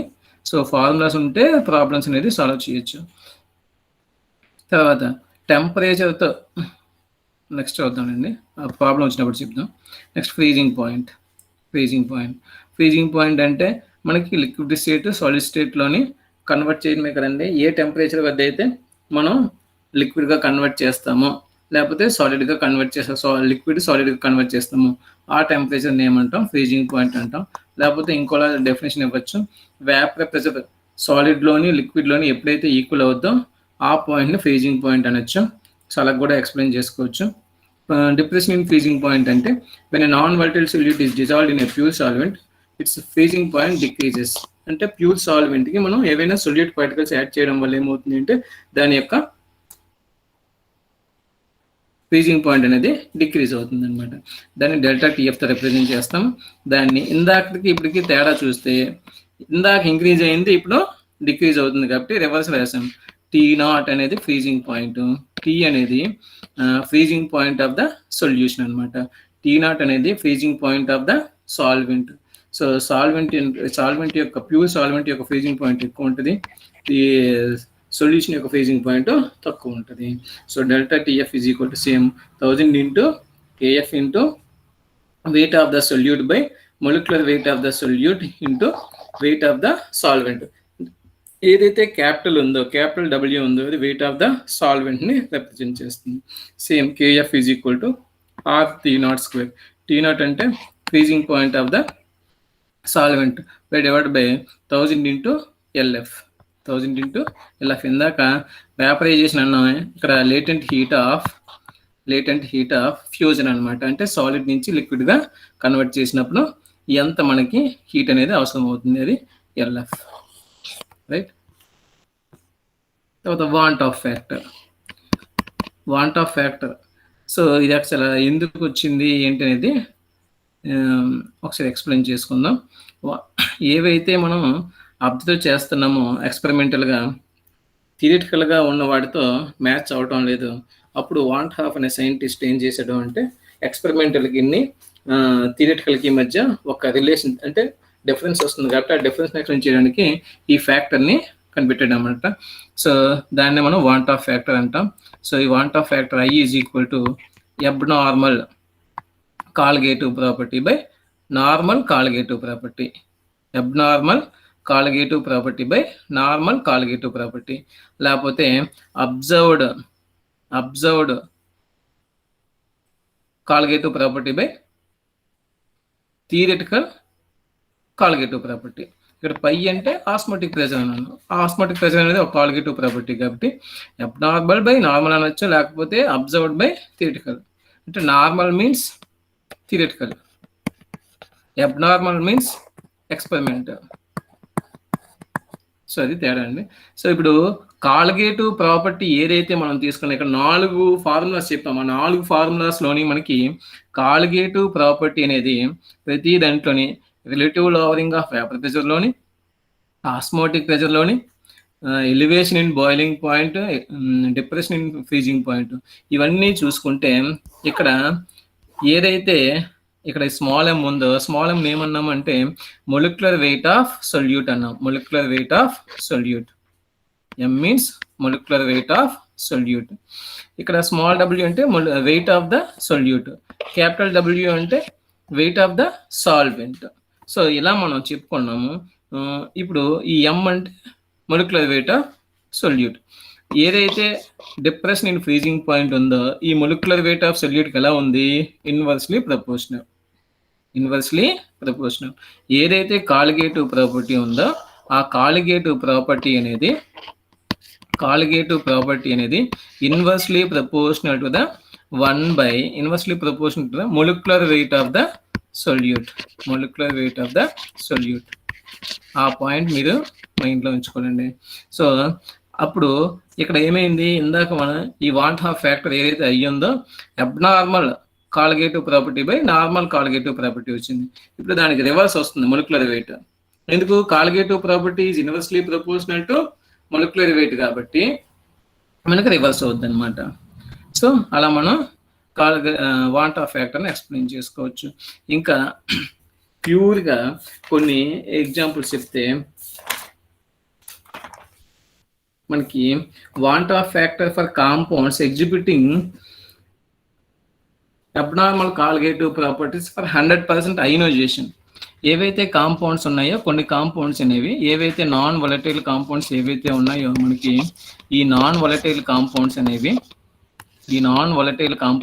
ఏమవుతున్నాయి, అయనైజ్ అవ్వచ్చు లేకపోతే అసోసియేట్ అవ్వచ్చు. ఈ రెండు అవ్వచ్చు. అయనైజేట్ అంటే ముక్కలు అయిపోవడం, అసోసియేట్ అంటే 2 మాలిక్యూల్స్ కలిసి ఇంకో మాలిక్యూల్గా యాడ్ చేయడం. సో ఈ రెండు అవ్వచ్చు. అంటే మనకి నాన్ వొలటైల్స్ కొన్ని ఎగ్జాంపుల్స్, ఇప్పుడు గ్లూకోజ్ ఒక నాన్ వొలటైల్ సొల్యూటే, సుక్రోజ్ ఒక నాన్ వొలటైల్ సొల్యూటే. కాకపోతే ఇవి అయనైజ్ అవ్వవు, అసోసియేట్ అవ్వవు. కానీ ఇప్పుడు NaCl తీసుకున్నా, ఎసిటిక్ యాసిడ్ తీసుకున్నా ఇవి ఏమవుతాయి అంటే either అయనైజ్ అవ్వచ్చు లేకపోతే అసోసియేట్ అవ్వచ్చు. సో ఇలాంటి వాటికే మనకి డిస్టర్బెన్స్ వస్తుంది. ఎప్పుడు ఎక్స్పెరిమెంటల్గా కనుక్కున్న దానికి, థియరిటికల్గా కనుక్కున్న దానికి ఈ గ్లూకోజు, సుక్రోజు, యూరియా ఇలాంటి వాటికి మనకి డిఫరెన్స్ రావడం లేదు. ఓన్లీ దేనికి వస్తుంది అంటే థియరిటికల్గా, ఎక్స్పెరిమెంటల్గా తేడా ఎప్పుడు వస్తుందంటే ఏవైతే అయనైజ్ అవుతున్నాయో, ఏవైతే అసోసియేట్ అయిపోతున్నాయో అప్పుడే మనకు తేడా వస్తుంది. ఆ తేడాని మనం ఎక్స్ప్లెయిన్ చేసుకోవాలి. సరే ఒకసారి చూద్దాం అనమాట. అదే అయనైజేషన్, అసోసియేషన్. అయనైజేషన్ అంటే ఎంత అయనైజ్ అయ్యింది, degree of ionisation, degree of association ఎంత అనేది మనం ఎక్స్ప్లెయిన్ చేయడాన్ని ఈ ఆల్ఫాతో రిప్రజెంట్ చేసాం. Alpha is equal to I-1/n-1.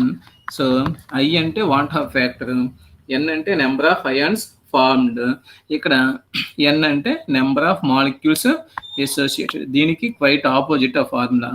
Alpha is equal to I-1 అయితే అక్కడ 1 - I, 1 - N అయితే 1 - 1/n. ఎందుకంటే మాలిక్యూల్స్ అనేవి అగ్రిగేట్ అవ్వడం వల్ల నెంబర్ ఆఫ్ మాలిక్యూల్స్ డిక్రీజ్ అవుతాయి కాబట్టి మనం ఇన్వర్స్ చేసాం. సో అదే ఫార్ములాస్. ఈ ఫార్ములాస్ అన్ని మనకి బై హార్ట్ అయిపోలండి. మీరు ప్రాబ్లం వేగంగా సాల్వ్ చేయాలంటే ఇవి మీకు ప్రాబ్లమ్స్ సాల్వ్ చేస్తారా, లేకపోతే మీకు ఫస్ట్ హోంవర్క్ ఇస్తాము, మీరు చేయలేకపోతే ఇంకో రోజు సెషన్లో ఈ ప్రాబ్లమ్స్ అన్ని సాల్వ్ చేద్దాం. రైట్?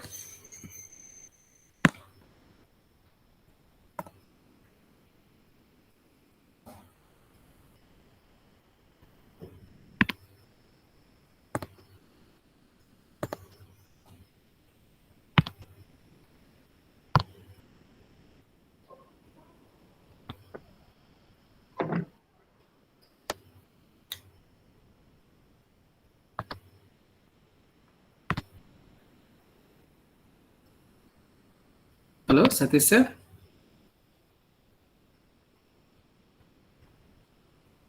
సార్ అయిపోయింది సార్. నాగేశ్వరరావు సార్ అయిపోయింది సార్. ప్రాబ్లమ్స్ ఉన్నాయి, ప్రాబ్లమ్స్ సాల్వ్ చేయలేదు. Hello hello Nageswara sir. Sir Colgate ప్రాపర్టీకి నాకు టైం అడ్జస్ట్ అవ్వలేదు, అంటే టైం అలాగే అయితే అందుకు ప్రాబ్లమ్స్ ఏవైతే ఉన్నాయో ప్రాబ్లమ్స్ ఇంకోసారి ఒకసారి డిస్కస్ చేద్దాం ఆ ప్రాబ్లమ్స్ ని.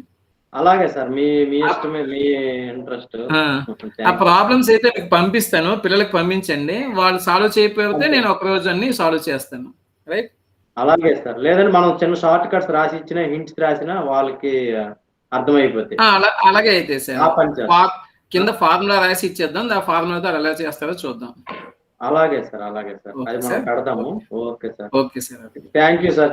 చాలా బాగా చెప్పారు ప్రెజెంటేషన్. చాలా ఎక్కువ టైం తీసుకున్నారు. మీకు ఎంత టైం ఇచ్చినా చెప్పగలరు, కానీ మరి విద్యార్థులు అంత టైం మరి ఉన్నారు, వాళ్ళకి ముందుగా అభినందనలు. ఎందుకంటే అందుకే సార్, అందుకే నేను ఆప్సాను. ఓకే సార్, మరి చెప్పారు చక్కగా. స్టూడెంట్స్ మరి మీరు అందరూ చక్కగా వినియోగించుకున్నారు. సార్ మరి పేజీలకు సంబంధించినటువంటి పేజెస్, అలాగే కాంపోనెంట్స్, అలాగే డిగ్రీస్ ఆఫ్ ఫ్రీడమ్ ఎలా కట్టాలి, సో డిఫరెంట్ సిస్టమ్స్ కి ఇచ్చినప్పుడు మనం ఎలా చేయాలి, అలాగే మనం కాంగ్రెంట్, ఇన్కాంగ్రెంట్, అలాగే రెడ్యూసింగ్ సిస్టమ్స్ కూడా మీరు చూసారు.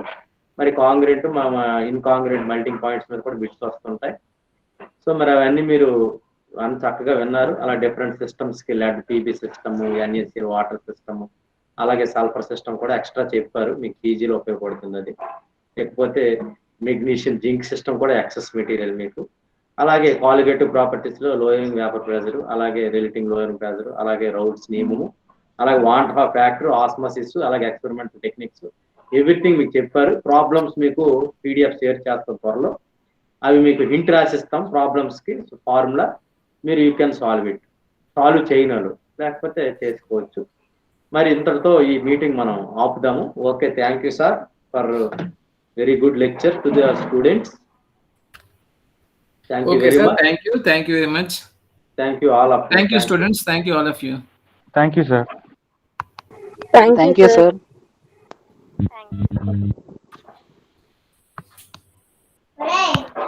ఇక్కడ